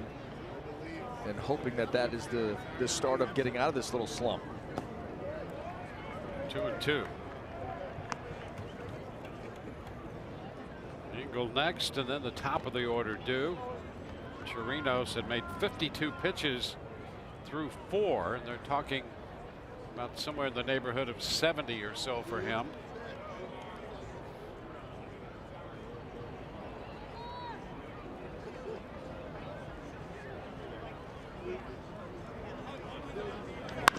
Ground ball, gloved by Wendell. Important to get that lead off, man. And that's out number 1.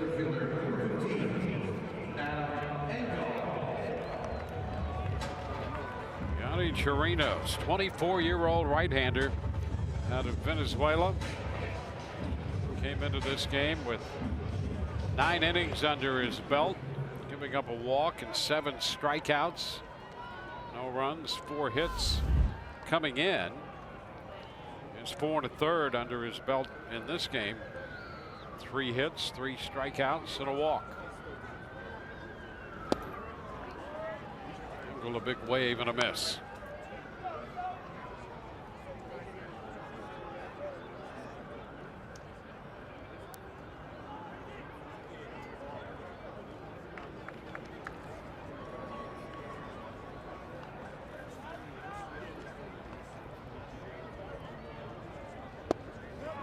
And there's strike 2. Boy, back-to-back sliders down and away. And Yanni Chirinos just continues to make pitches. Had that little hiccup in the 3rd inning where the White Sox were able to load the bases, but outside of that, he has been in command.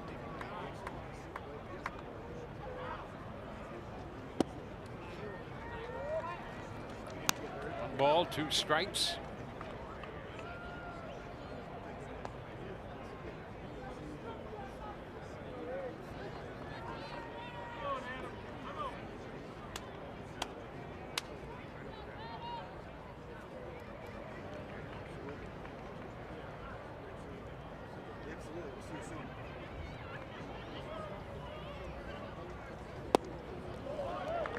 Check by Engel, taking that one just off the plate. 2-2. You know what you love to see here with Yanni Chirinos and his delivery is the deliberate nature of it. You know what I mean? He stays within his delivery, doesn't come out of it. And what I mean by that is the balance point. You know, he picks that front leg up rather slow, gets a nice load and balance before he drives towards home plate. Now we have a full count. Engel being very selective here, getting down 0-2. See that leg come up, kind of gathers himself right there, and then the drive towards the plate. Good strong finish, everything linear.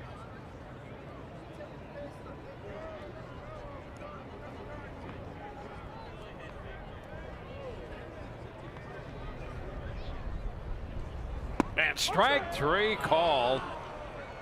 Well, after getting ahead and then going 3-2, he gets Engel looking on that pitch. Well, Engel very aggressive to start the at-bat, put himself in an 0-2 hole on 2 sliders down and away, and then he just put the bat on his shoulder and finally cost him.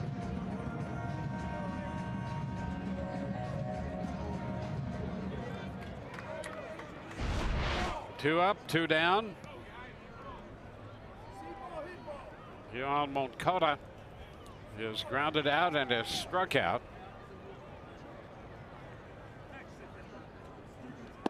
And he takes a first pitch for a strike.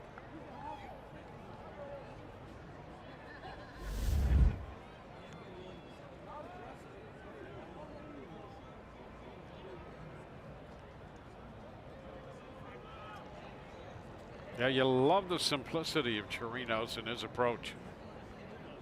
In so many different levels. And he's ahead of Moncada, 0-2. He just continues to impress. Mound presence, demeanor, approach. You know, the stuff that he's working on down in the dugout. Kind of giving himself some reminders, talking with his catchers. Not rattled by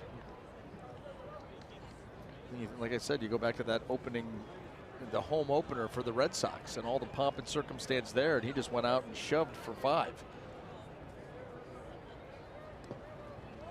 It's a ball and 2 strikes.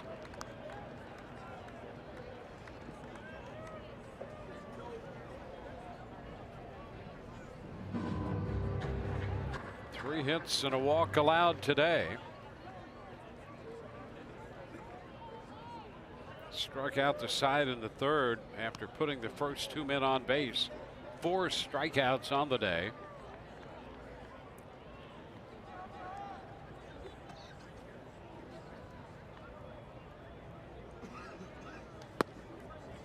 This is a little wide there.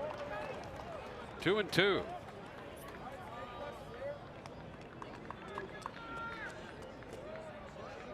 Avisail Garcia due up next.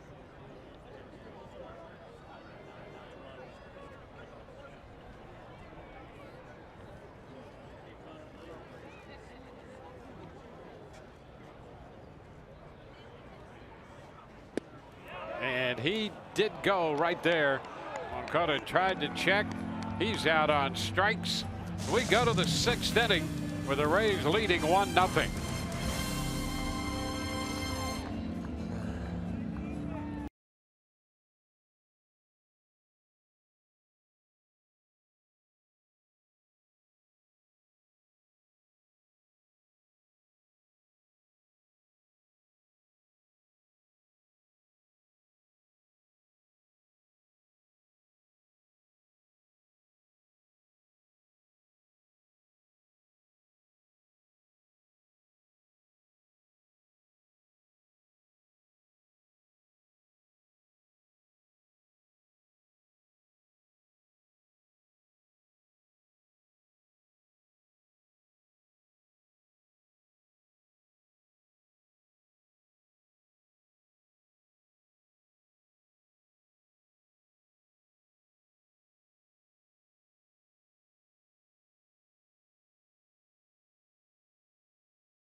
And to wrap it up, Phillies coming in, then Texas, followed by Minnesota. And I think Saturday is the Carl Crawford bobblehead day. Well, there you go. The Rays battery very much engaged on the bench there in the dugout. Strike 1 to Matt Duffy. Chirinos at 68 pitches right now. They're probably talking about a movie that they both watched. Get them down here breaking down hitters and pitches. They're talking about The Last Jedi. High fly ball back toward the left field corner. Delmonico reaching for the wall, and he has room to make the catch. And about a step and a half, maybe 2 steps left before he got to the outfield fence. Close, but just not far enough. Another milkshake would have gotten it done. Chicagoland burger. Maybe Yeah. got that one. Deep dish pizza here. Yeah. Yeah. Alex Smith. Do you prefer the? You've spent time in both cities. Yep. So do you prefer the deep dish pizza or the New York style? You know, I'm gonna here I am. I'm a Central Time Zone guy. Yeah. But the New York style's not bad. You know. I mean, you know, if you're really hungry, that deep dish satisfies a big hunger. Yeah. Alex trying to bunt and missed it. It's 1-1. I could not agree more. Yeah. I could not agree more. And you're a pizza aficionado. Well, at times. At all hours. At all hours. Some And breakfast. I know exactly how I want late. it made. Yep. As you should. Coach them right through it. Round ball. That's going to skip by the mound and picked up by Anderson, who makes the throw. Shields winds up sitting on the front side of the mound, his backside on the front side. That ball got by him. And Anderson made the play. That somehow sounded bad. How did it get through? I'm telling you, he's wondering that himself. Look at that. Oh, that 5-hole.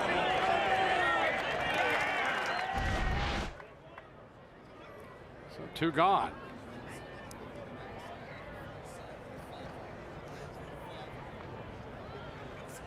This is a Danny Echeverria. Pitch is a strike. We may have some voicemails to get to when this ball game's over. There's nothing about talking that about play. pizza? There was nothing about that play that sounded good. A little misdirection. We'll talk about pizza. There's a high fly ball back into left field. Delmonico's going to go back and not yet to the track. Makes the catch to retire Echeverria. On to the bottom of inning 6, 1-0 Rays.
Gianni Chirinos, another outstanding performance.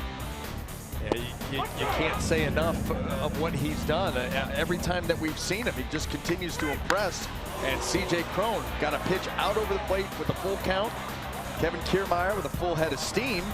And there is your 1 run on the board.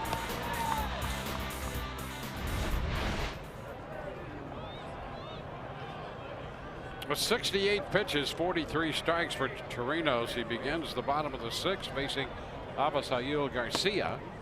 The pitch is a strike. He got Garcia on a split back in the 3rd, got him on strikes. A couple of men on base at that point.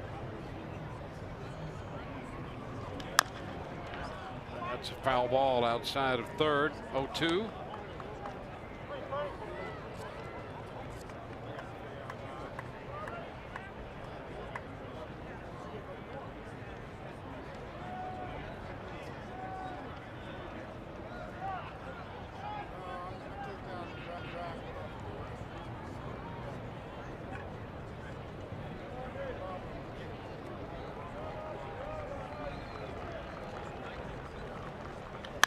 Ground ball, and it's fair past the diving Duffy.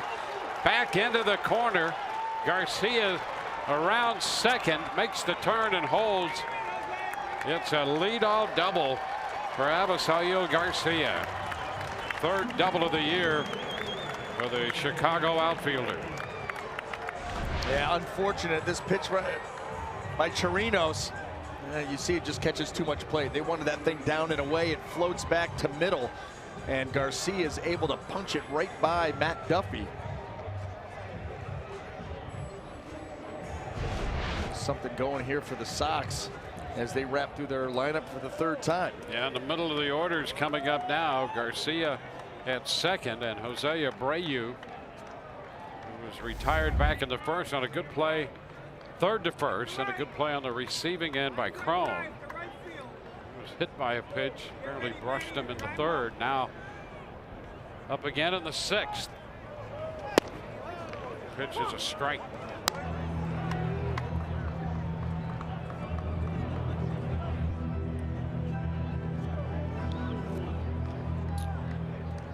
Abreu, 3 homers, 6 runs batted in. He hit the home run with 2 outs in the 9th inning of yesterday's game to make it a 1-run game.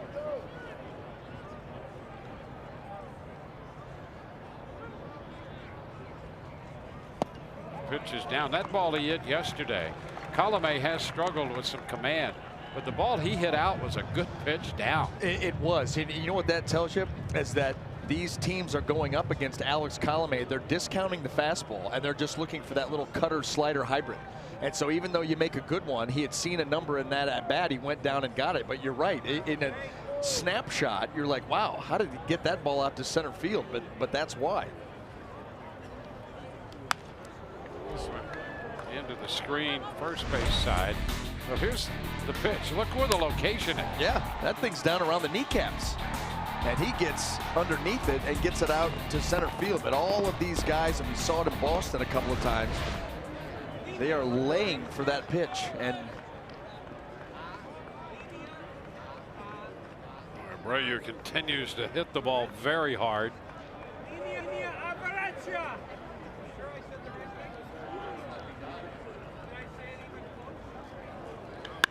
Into center field. That's going to send Kiermaier back with a little leap at the end. He makes the catch and tag. Garcia advances from second to third. And Abreu hits the ball so hard he gets great carry.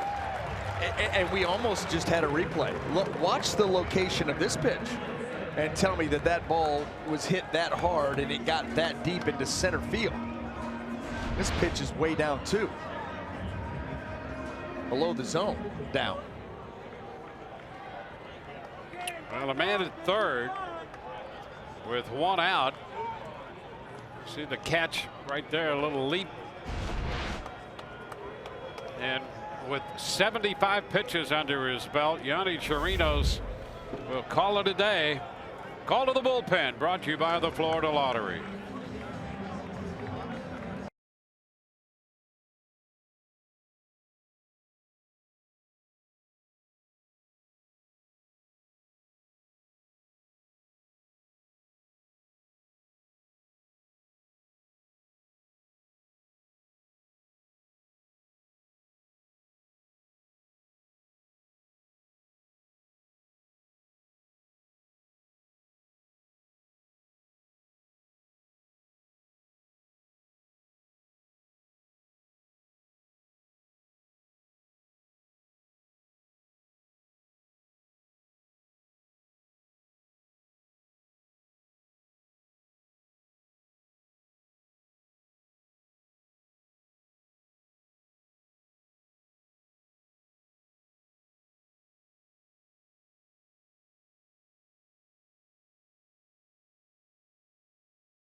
Play to your day with these new games. The Florida Lottery. It's your ticket. Claim it. Must be 18 or older to play.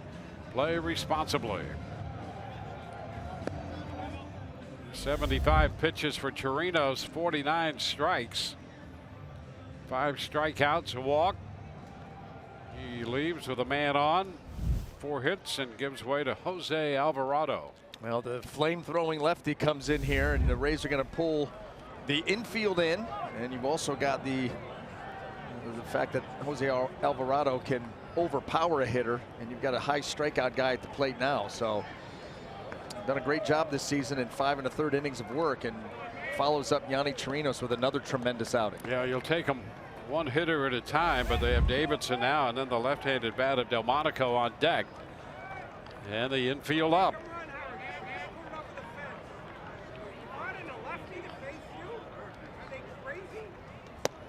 Pitch is upstairs.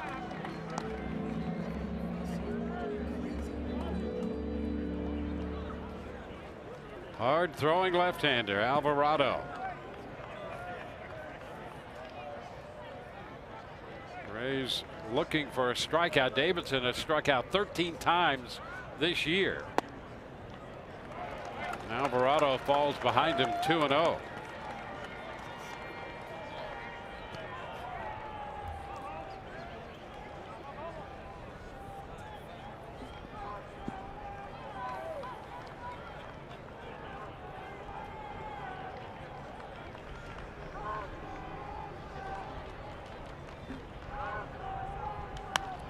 Pop foul will carry out a play. 2-1.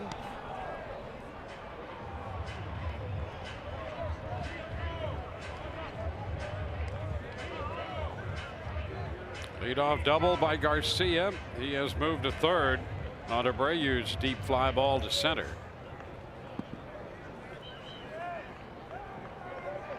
And 2-1 on Matt Davidson.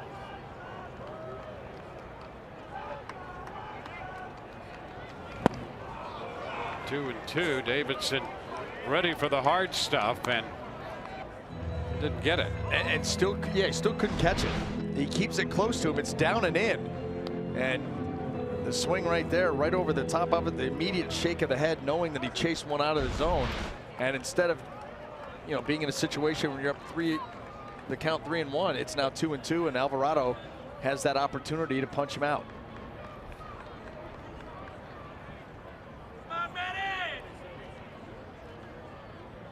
2-2. Strike 3 called. So the big strikeout recorded by Alvarado on Davidson, getting him looking. He was geared up for that heat again.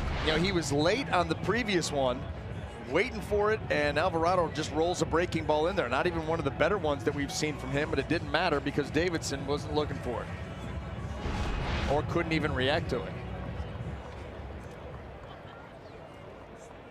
Alvarado's hat, you see that? It's almost got a Civil War look to it, almost bent up. Yeah, it's getting close. It's his own personal style right there.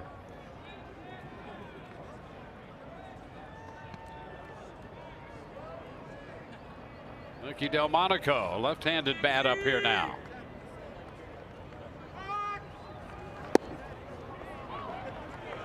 It's pretty close right there at 99, and let's call the ball.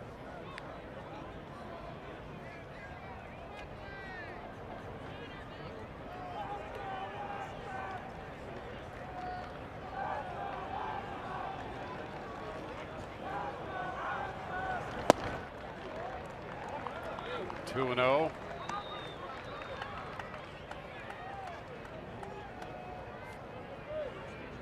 Well, the strikeout of Davidson for the second out. Sanchez on deck. 1-run game. Garcia the runner at third. 2-0 to Delmonico. And Alvarado falls way behind, 3-0.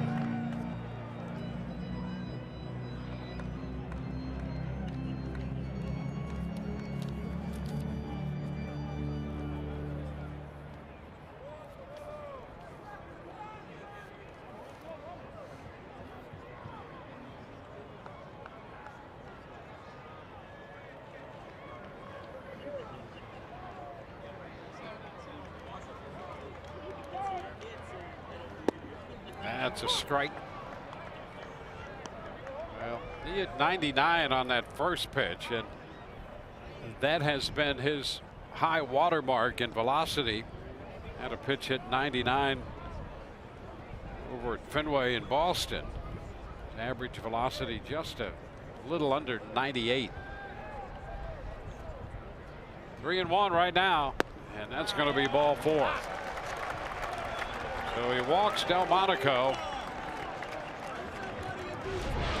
And just yanks this fastball, trying to get a little bit too much on it and drive it, and just pulls it off the plate. That's the only, really the only thing that you watch for with Alvarado. The stuff's tremendous, and the breaking ball's pretty snappy, great velocity on the fastball. It's just a matter of being in the zone consistently, or at least commanding his pitches consistently. Carl Snyder out of the dugout, the Rays pitching coach, spending some time with Alvarado, and see Eric Cooper, the plate umpire, approaching the mound. Yomer Sanchez, switch hitting infielder, will be up to hit right-handed against Alvarado.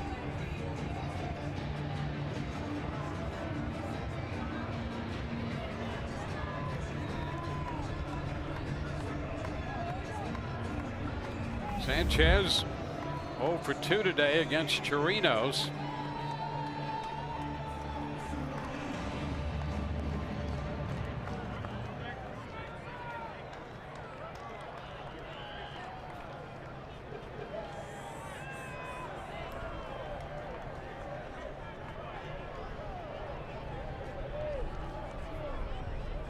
Pitch is inside. 1-0. Alvarado worked a third of an inning here Monday in the Rays' 5-4 win. He followed Archer and Rowe to the mound.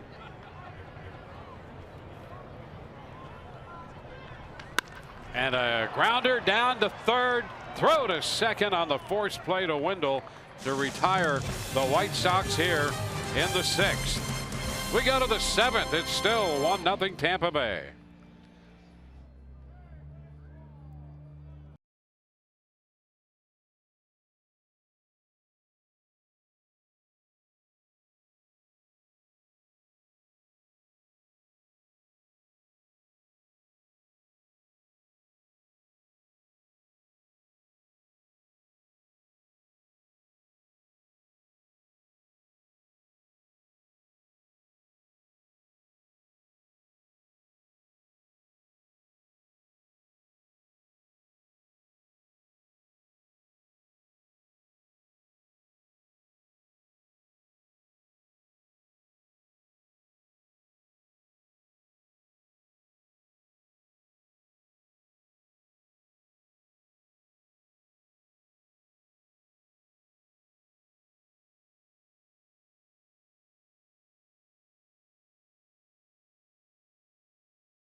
Brought to you by your Southern Chevy dealers.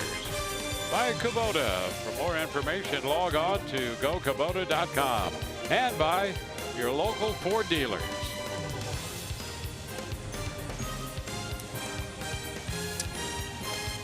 We got the bean right there. Oh, that's impressive. Reflecting the city around him. Millennium Park. There's a liner into center field on the first pitch to Jesus Sucre, and he is out number 1, caught by Engel. So 1 pitch from Shields here in the 7th, and that's going to be it. Rick Renteria comes out of the dugout 3 times through the lineup for James Shields. Pitching change, call to the bullpen, brought to you by the Florida Lottery.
Rays leading 1-0, and let's start with the Rays starter Yonny Chirinos, and he was impressive once again, and he had that split finger working, the slider, sinker slider combo.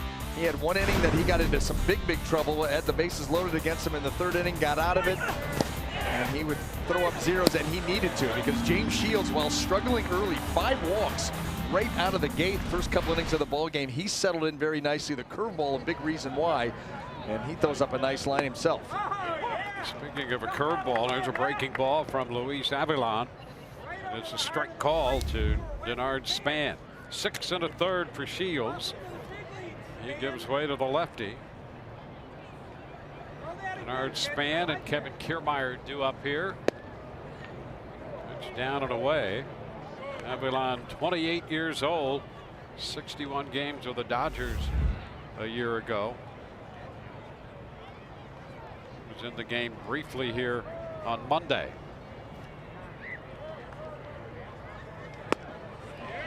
He's ahead of Span.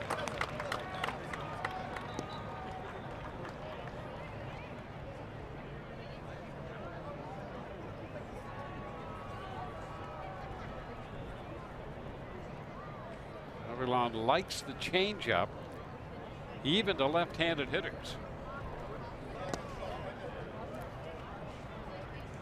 2-2.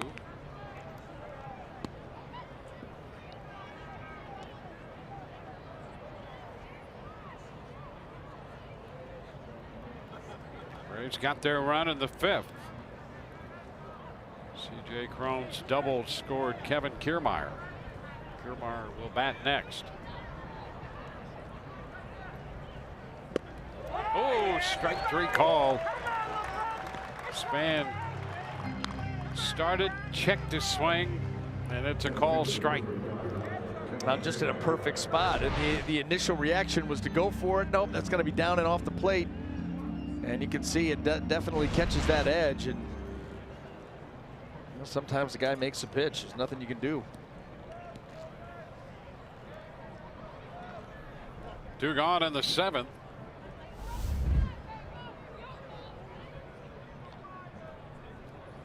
Kiermaier has scored the run. He's singled in the 5th, and the Rays turned that into the only run of the game. Opening fastball is a strike. Kiermaier back in the lineup today. Had the bone bruise. They fouled the ball off the top of his foot. Walked in the first, lined out in the 2nd inning, singled, and then was driven home on the double by Cron in the 5th. And I'm sure that he, because of where he fouled that ball off his foot, yeah, you got the new pad. Well, there it was. Wasn't quick enough. We should have just labeled it. Would have worked out better. And a foul tip into the mid. So he's out on strikes. Middle of the 7th. 1-0 Rays.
They absolutely are. You know, that looked a lot like the off day in Boston. Same kind of scene was set up with our group.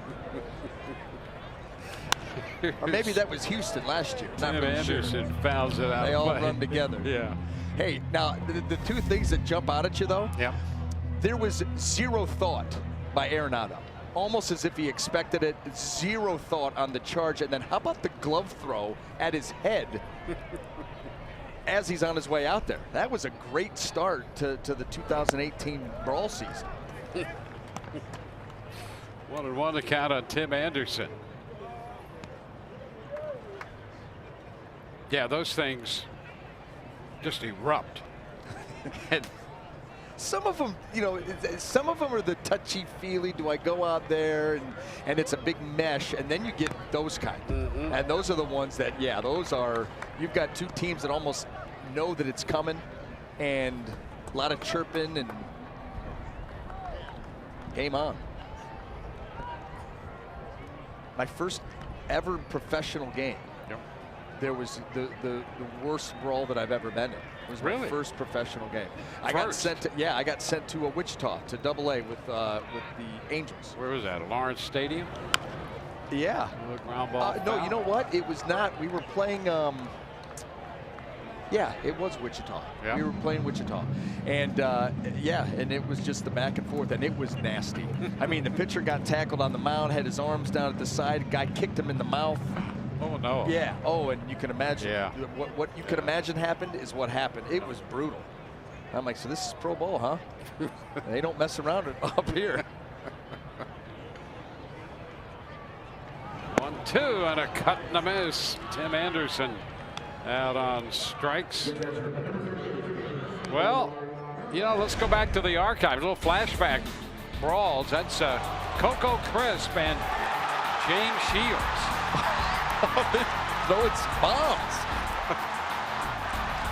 A little flashback here. Yeah, where's Johnny Gomes? Because you know he's in there mixing it up. That was a good one.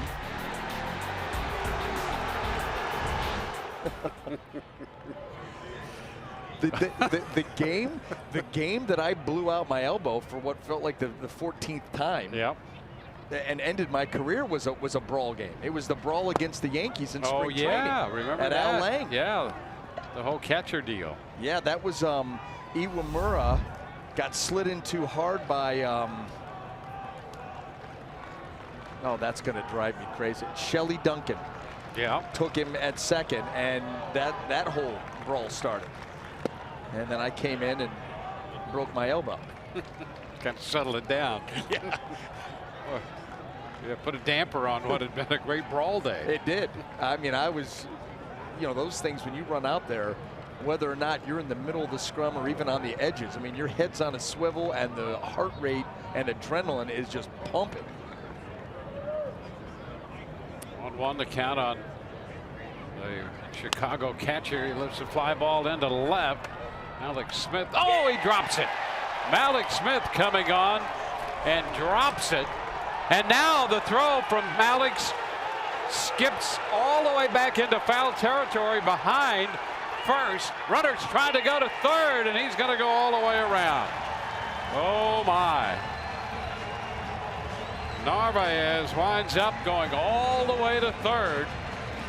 Malik Smith dropped the fly ball to begin it all, and then the throw back in eluded everybody on the right side of the infield. So 2 errors on the play. The first E7 is right here, and the second E7 is coming up on the throw. You could see the eyes. The eyes left the ball before it was secured. That's mistake number 1. And then yanks that throw, and it gets by Wendell and all the way to the low wall out there. And boy, that a 1-run ball game, and now you got a runner at third, less than 2, and Malik Smith cannot believe it. He's having a tough afternoon. Remember, he was picked off third base in a situation of second and third with 1 out by James Shields. No place to hide out there. Call to the bullpen brought to you by the Florida Lottery.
To center encircled Kiermaier while the Rays made the pitching change. Chaz Rowe enters the game following Alvarado. Engel was due up, but a pinch hitter. And we're going to see Larry Garcia come on to hit for Engel, with the potential tying run at third on the double error charged to Smith.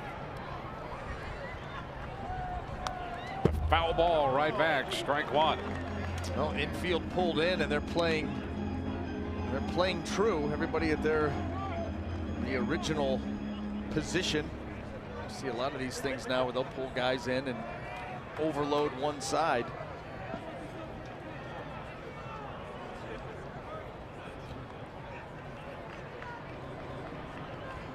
Barr is all the way to third. It's down and away, 1-1.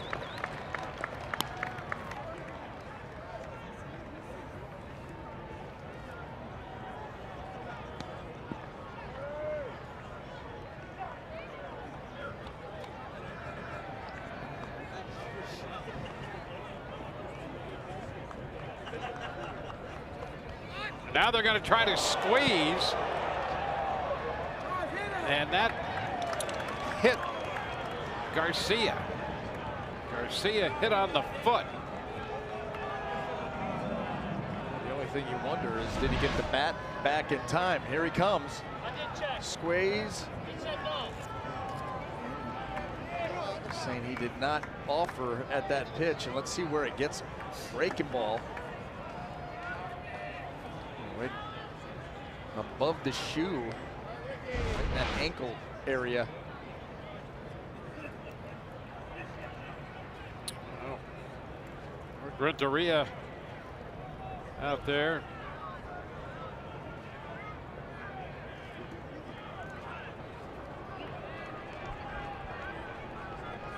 White Sox are going to have men at first and third, and Garcia will stay in.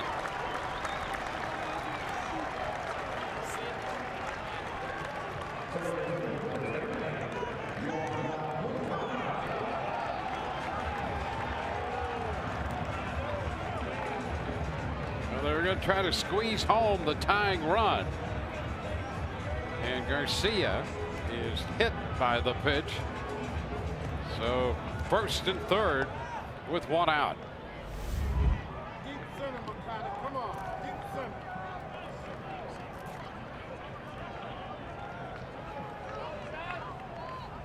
Here's the top of the order, Yohan Moncada. Moncada 0 for 3 today. And a cut and a miss, strike one. Moncada grounded to second in the first, couple of strikeouts since then. Rays keep the infield up.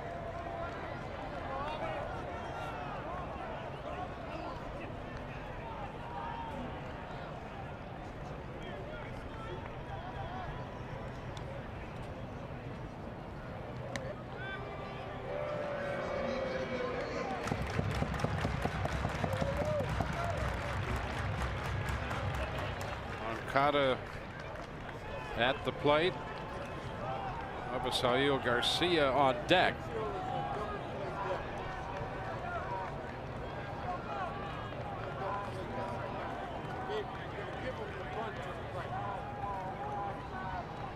And again, they're going to try, and they're going to get the runner hung up between third and home. And Echeverria puts the tag on Narvaez. They're going to try to squeeze him home again. Moncada missed it, and the Rays eliminate Narvaez on the play. Garcia moves into second. Here's the thing, if you're going to squeeze, you got to offer the pitch. Moncada does not even offer at the pitch, so there was a disconnect somewhere. But Narvaez is coming down the line, and Moncada actually pulls the bat back and takes a strike. It's a 2.5, 2.6 on the rundown.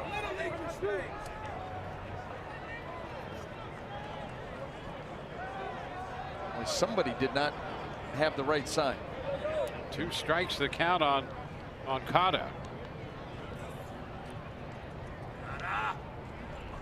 And a swing and a miss. He's out on strikes. And the White Sox do not score. Missing a golden opportunity. Rays still lead 1-0.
still lead 1-0 as we go to the 8th inning. Well, it started with this seemingly routine fly ball to left field. There's error number 1, and then Alex throws his ball wide of the bag and wide of Joey Wendell. Error 2 gets a runner to third with just 1 out. But then, I mean, right there, that you just wonder what the disconnect was. Moncada gets a fastball in the strike zone and pulls the bat back, takes it, and now the runner Narvaez is hung out to dry. Yeah, it's a called strike after showing the bunt. And those pitches down and away, those are the easiest ones to bunt. You just. Now first pitch into Carlos Gomez is a ball. He checked on the first pitch from Bruce Rondon. You wonder too, you're thinking safety squeeze. But then again, it's strike. It's fastball strike.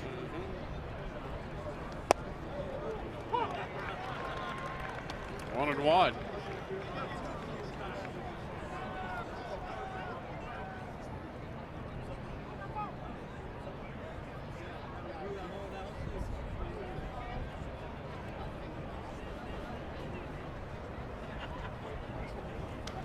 There's a high fly ball down the left side, headed for the seats.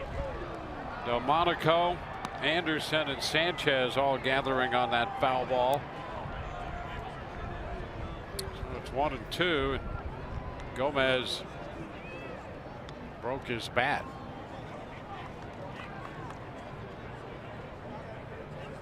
Boy, the thing on that squeeze attempt, just no attempt at all. Swing and a miss, and Gomez is out on strikes. Actually had a pretty good pitch to bunt. Yeah, I mean, he started to square around just as Chaz Rose started his delivery, which lets you know that something was on. They were going to try and do something. Here, wait. Okay, now get ready, and then just take it. Well, you got a runner coming down the line that is now hung out to dry.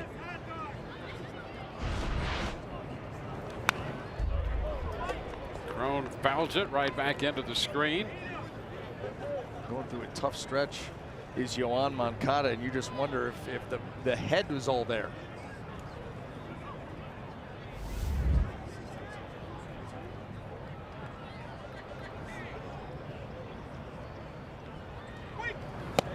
This one in and off the mid of Narvaez to the backstop. It's 1-1 now. Rondon, a hard throwing right-hander. We saw him in his days with the Detroit Tigers.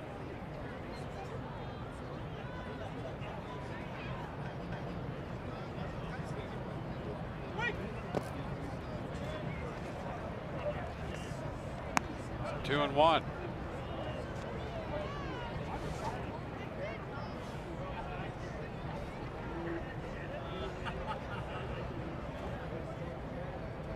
Wendell on deck.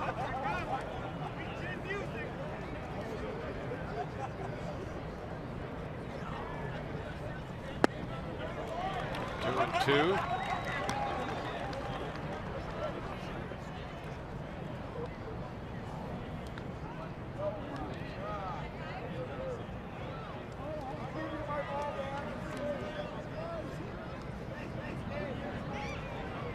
A lot of time to decide with Rondon out there. Little tapper. Now, Fox Sports, your home for round one of the NHL playoffs. Tune in tomorrow. Top-seeded Tampa Bay Lightning take on the New Jersey Devils in Game 1. Coverage begins at 6:30 p.m. on Fox Sports Sun. Streaming live on Fox Sports Go. High fly ball. It's going to be caught by Garcia in right field. 2 outs. Joey Wendell will now bat.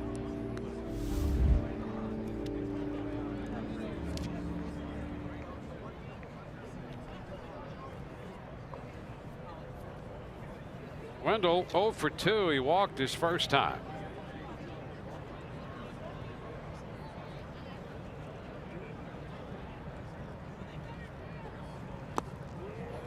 That's a cut and a miss.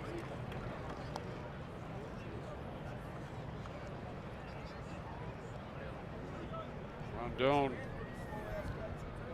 Tommy John surgery. March of 14. It's 1-1.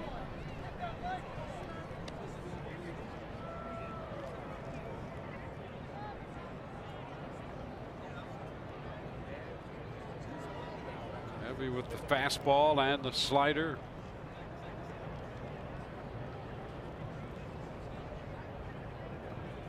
Ground ball toward the middle, shaded that way. Anderson, his throw to first, gets a hustling Wendell. 3 up, 3 down in the 8th, 1-0 Rays.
Local Toyota dealer.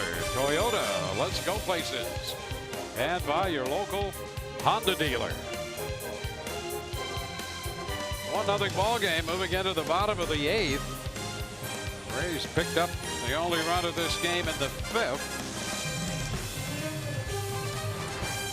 Johnny Chirino started, worked 5 1/3, followed to the mound by Alvarado and Rowe, and now Austin Pruitt takes over. Well, how about Austin Pruitt and what he's been asked to do here for the Rays? Starter, middle relief, now he's a setup guy, and he's going to cut right down through the middle of the lineup. And the first pitch to Avisaíl Garcia is the ball too low. There's a work cut out for him here. Garcia, then Abreu and Davidson. All these guys with power.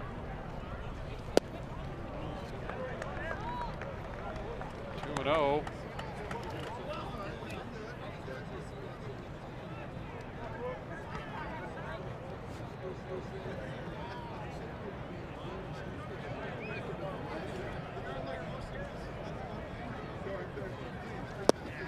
Wave and a miss, 2-1. Pruitt worked Saturday against the Red Sox in Boston.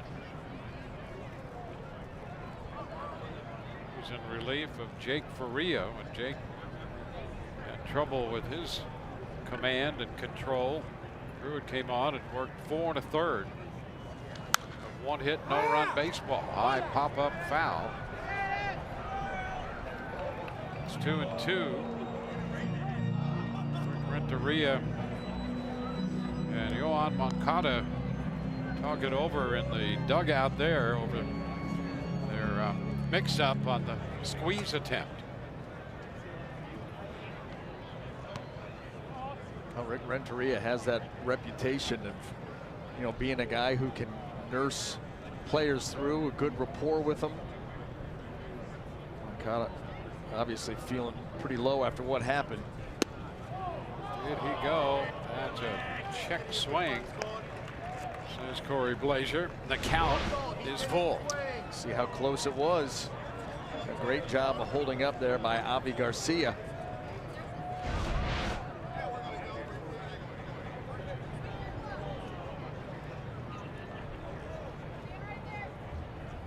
Two, got him. Wave and a miss. Garcia's out on strikes. Watch every out-of-market regular season game live at home, in the office, or on the go with MLB.tv. Your subscription includes MLB At Bat Premium, allowing you to watch live baseball on your favorite supported devices.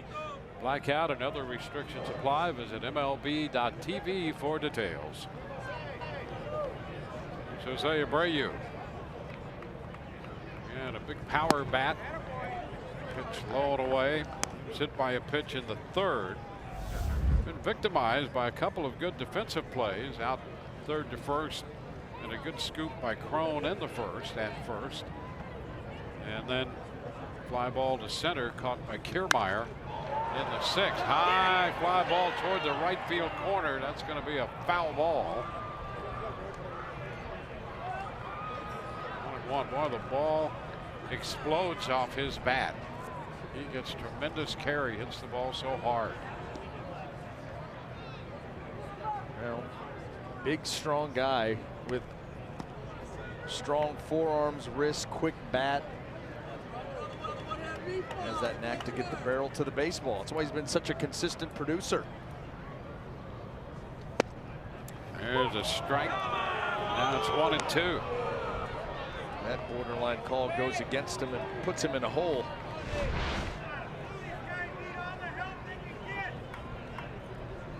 Nice job by Sucre to stick the landing.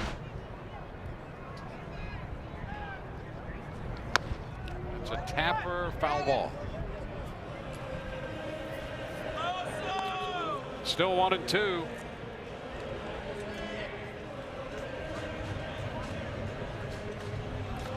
Rays will be headed home after this one to complete this three-city road trip.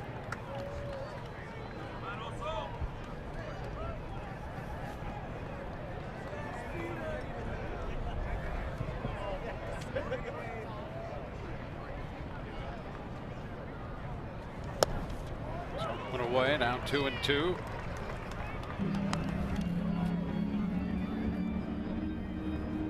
Home against the Phillies over the weekend, starting Friday night. The Texas Rangers will be in for 3. The Minnesota Twins for 3.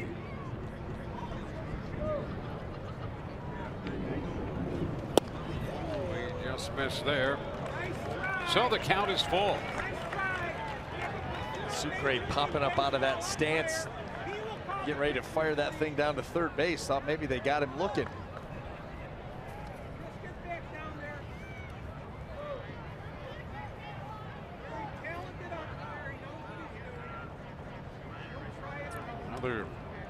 Pitch on 3-2 and a tapper foul. So we'll do it again.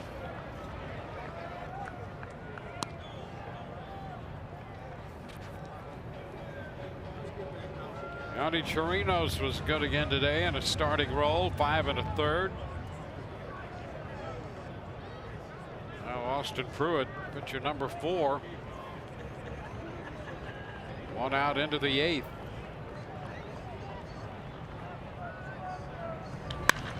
And a base hit just out of the reach of the diving Echeverria. And Abreu is on for the second time in this game. Yeah, Danny really didn't have much of a chance. You could hear the contact up here in the booth, and I'm sure you could hear it on TV at home. That ball was well struck. Stayed up.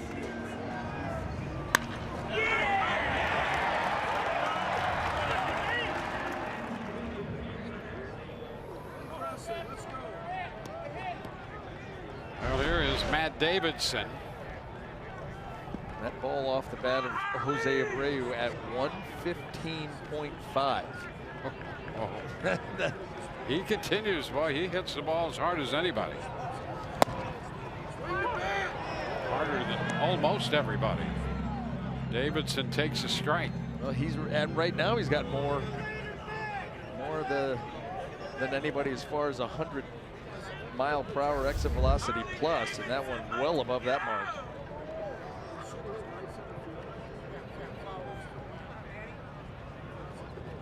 He hit that ball past Echeverria at a higher speed than he hit his home run the other day. How about that? He hit that one 400 plus feet. That was 108.6 exit velocity. This one 115 plus. Right. Bad launch angle.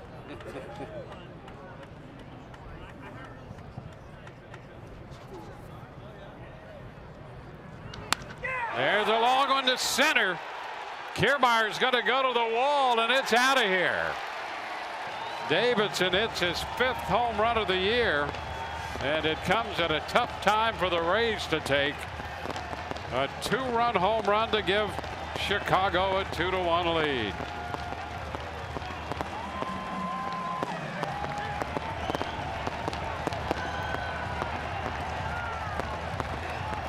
Davidson opened this season with a big day opening day.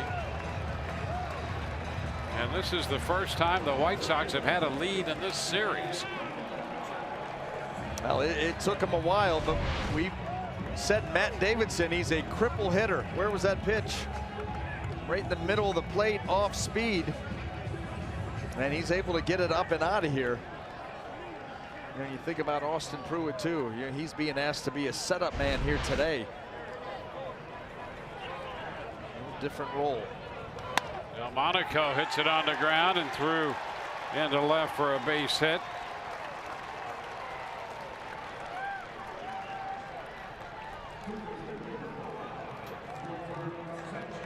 Now another man aboard. 3 straight hits off Pruitt.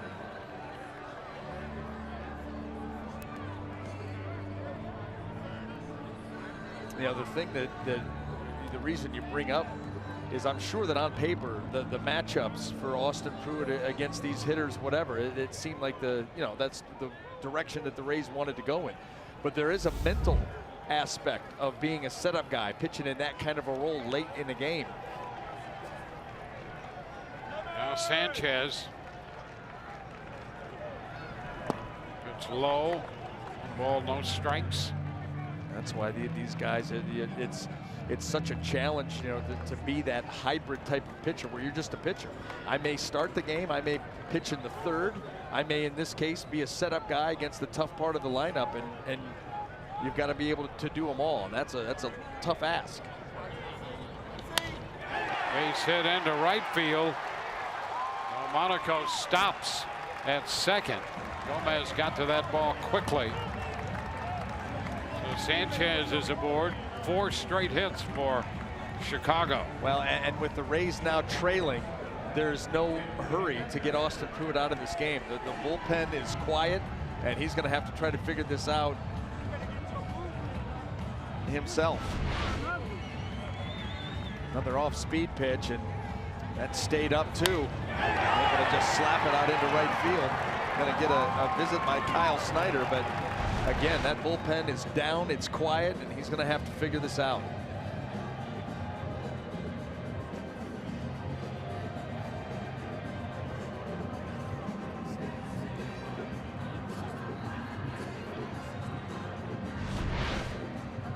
Well, here's the home run pitch that has given the White Sox the lead.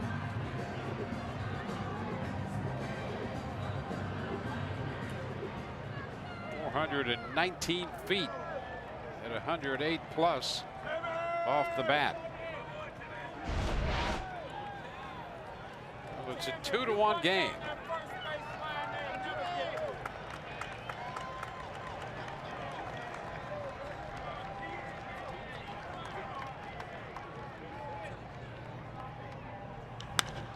Anderson sends one deep to center.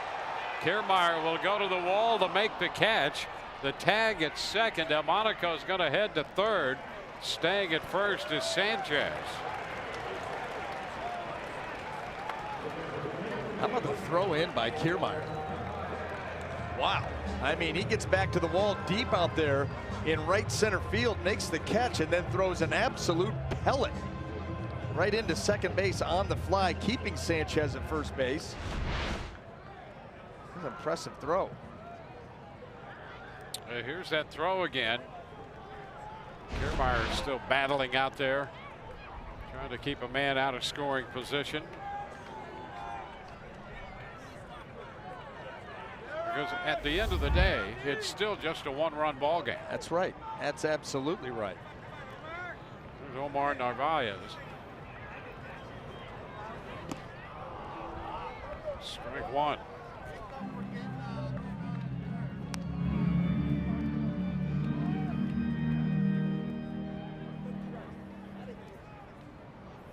Nate Jones up in the bullpen.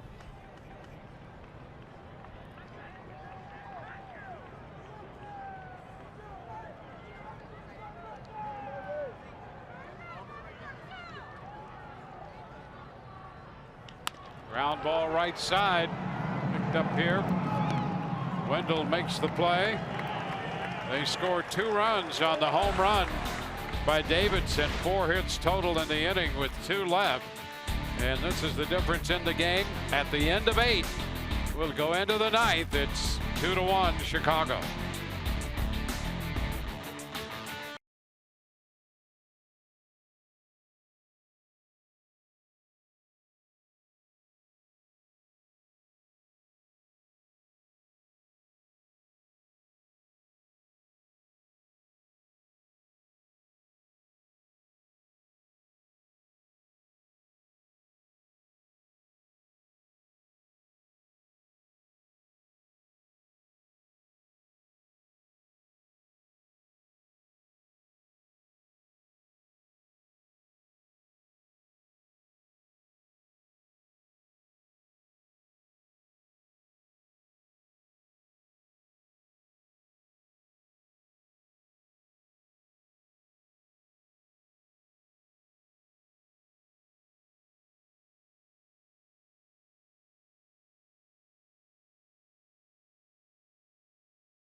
Here's what's coming up Friday. Rays Live pregame show presented by your Gulf Coast Honda dealers. And don't miss BA and Arestas breaking down Gabe Kapler's adventurous first 10 games as the skipper of the Philadelphia Phillies. Well, it starts with the Aviators. That's where it starts. Who knows where it'll end? They may get into some ice cream. Gabe's wild adventure to start this year. It's been no shortage of material coming out of Phillies camp. Well, Nate Jones on now to make his 4th appearance in a 2-1 ball game.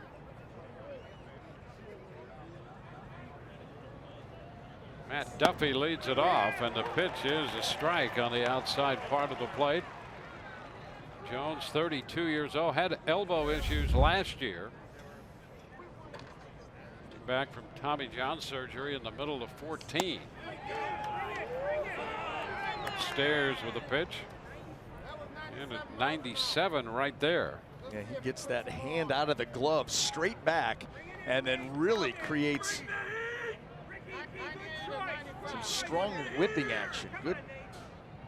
Kind of gets that ball out of there. Sinker, slider, and power stuff. It's 2-1 now. Rays have been out hit 8-4.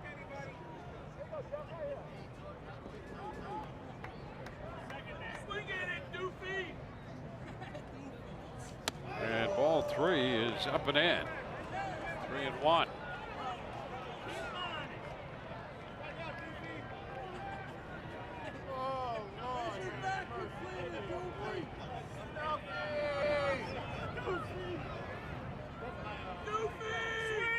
Oh, up and in again, spins him out of there for ball 4. Jones walks Duffy to start the 9th inning. And the last 2 misses, very much out of the zone. Boy, it looked like the second pitch may have been a strike, didn't get called, and then it would go downhill from there.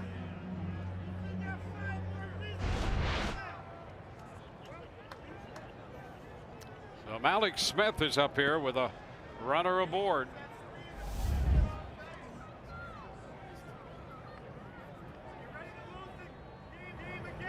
Malik's 0 for 2 after walking his first time up.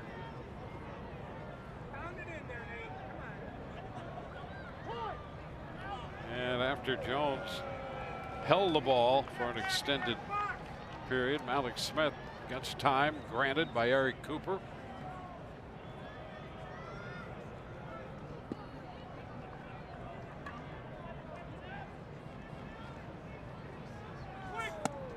Upstairs.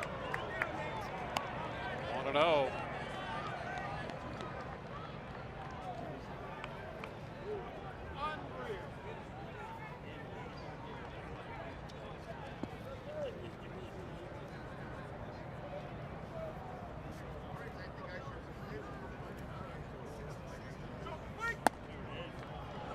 And there's ball 2. Jones last year was in just 11 games with season-ending surgery in July. He had a nerve problem in that right arm. And he's going to get a visit from Don Cooper right here.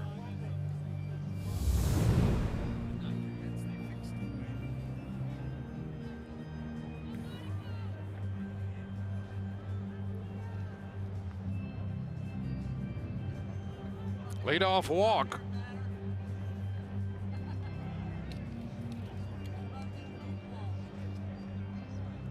Made 7 pitches and 6 have been out of the zone.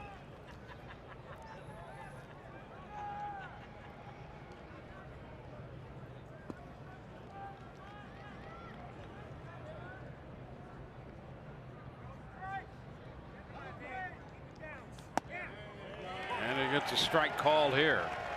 2-1, and boy, he got a little break there from Eric Cooper. Yes, he did. Guy who had not been close suddenly got the very borderline call up. Way up with this one. Now 3-1. He's just not been able to get that ball down in the zone. The gift strike was at the top of the zone, maybe even above. Everything else has been arm side high.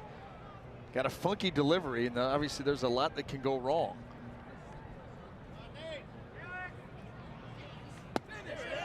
And now the count is full. Everything's been high octane. That one 95, the other's 97.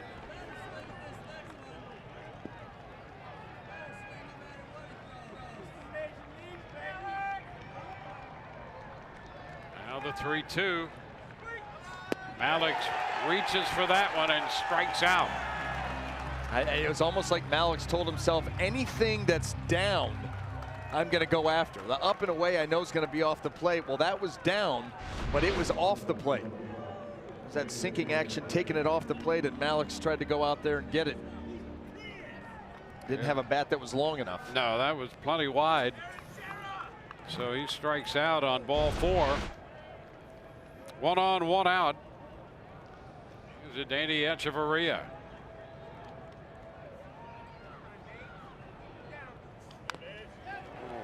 Tapper foul, strike 1.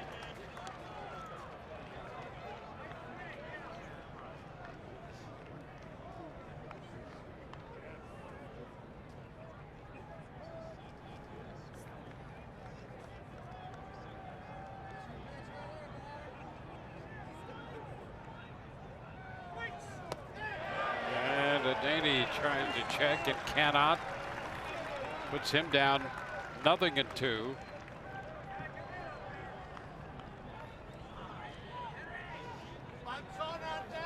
Fastball slider from Jones.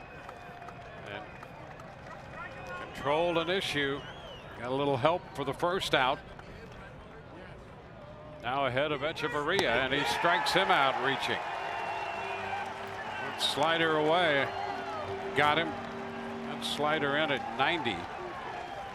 It's at 2 outs now after the leadoff walk. Well, he got a shot of life after falling way behind. Malik Smith came back and got him, made some big pitches there to Echeverria with some sliders, and the Rays are down to their last chance.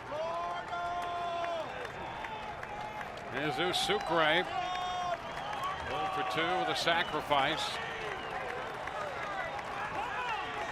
A ground ball to the right side. Moncada with the pickup, and the throw to first ends this one.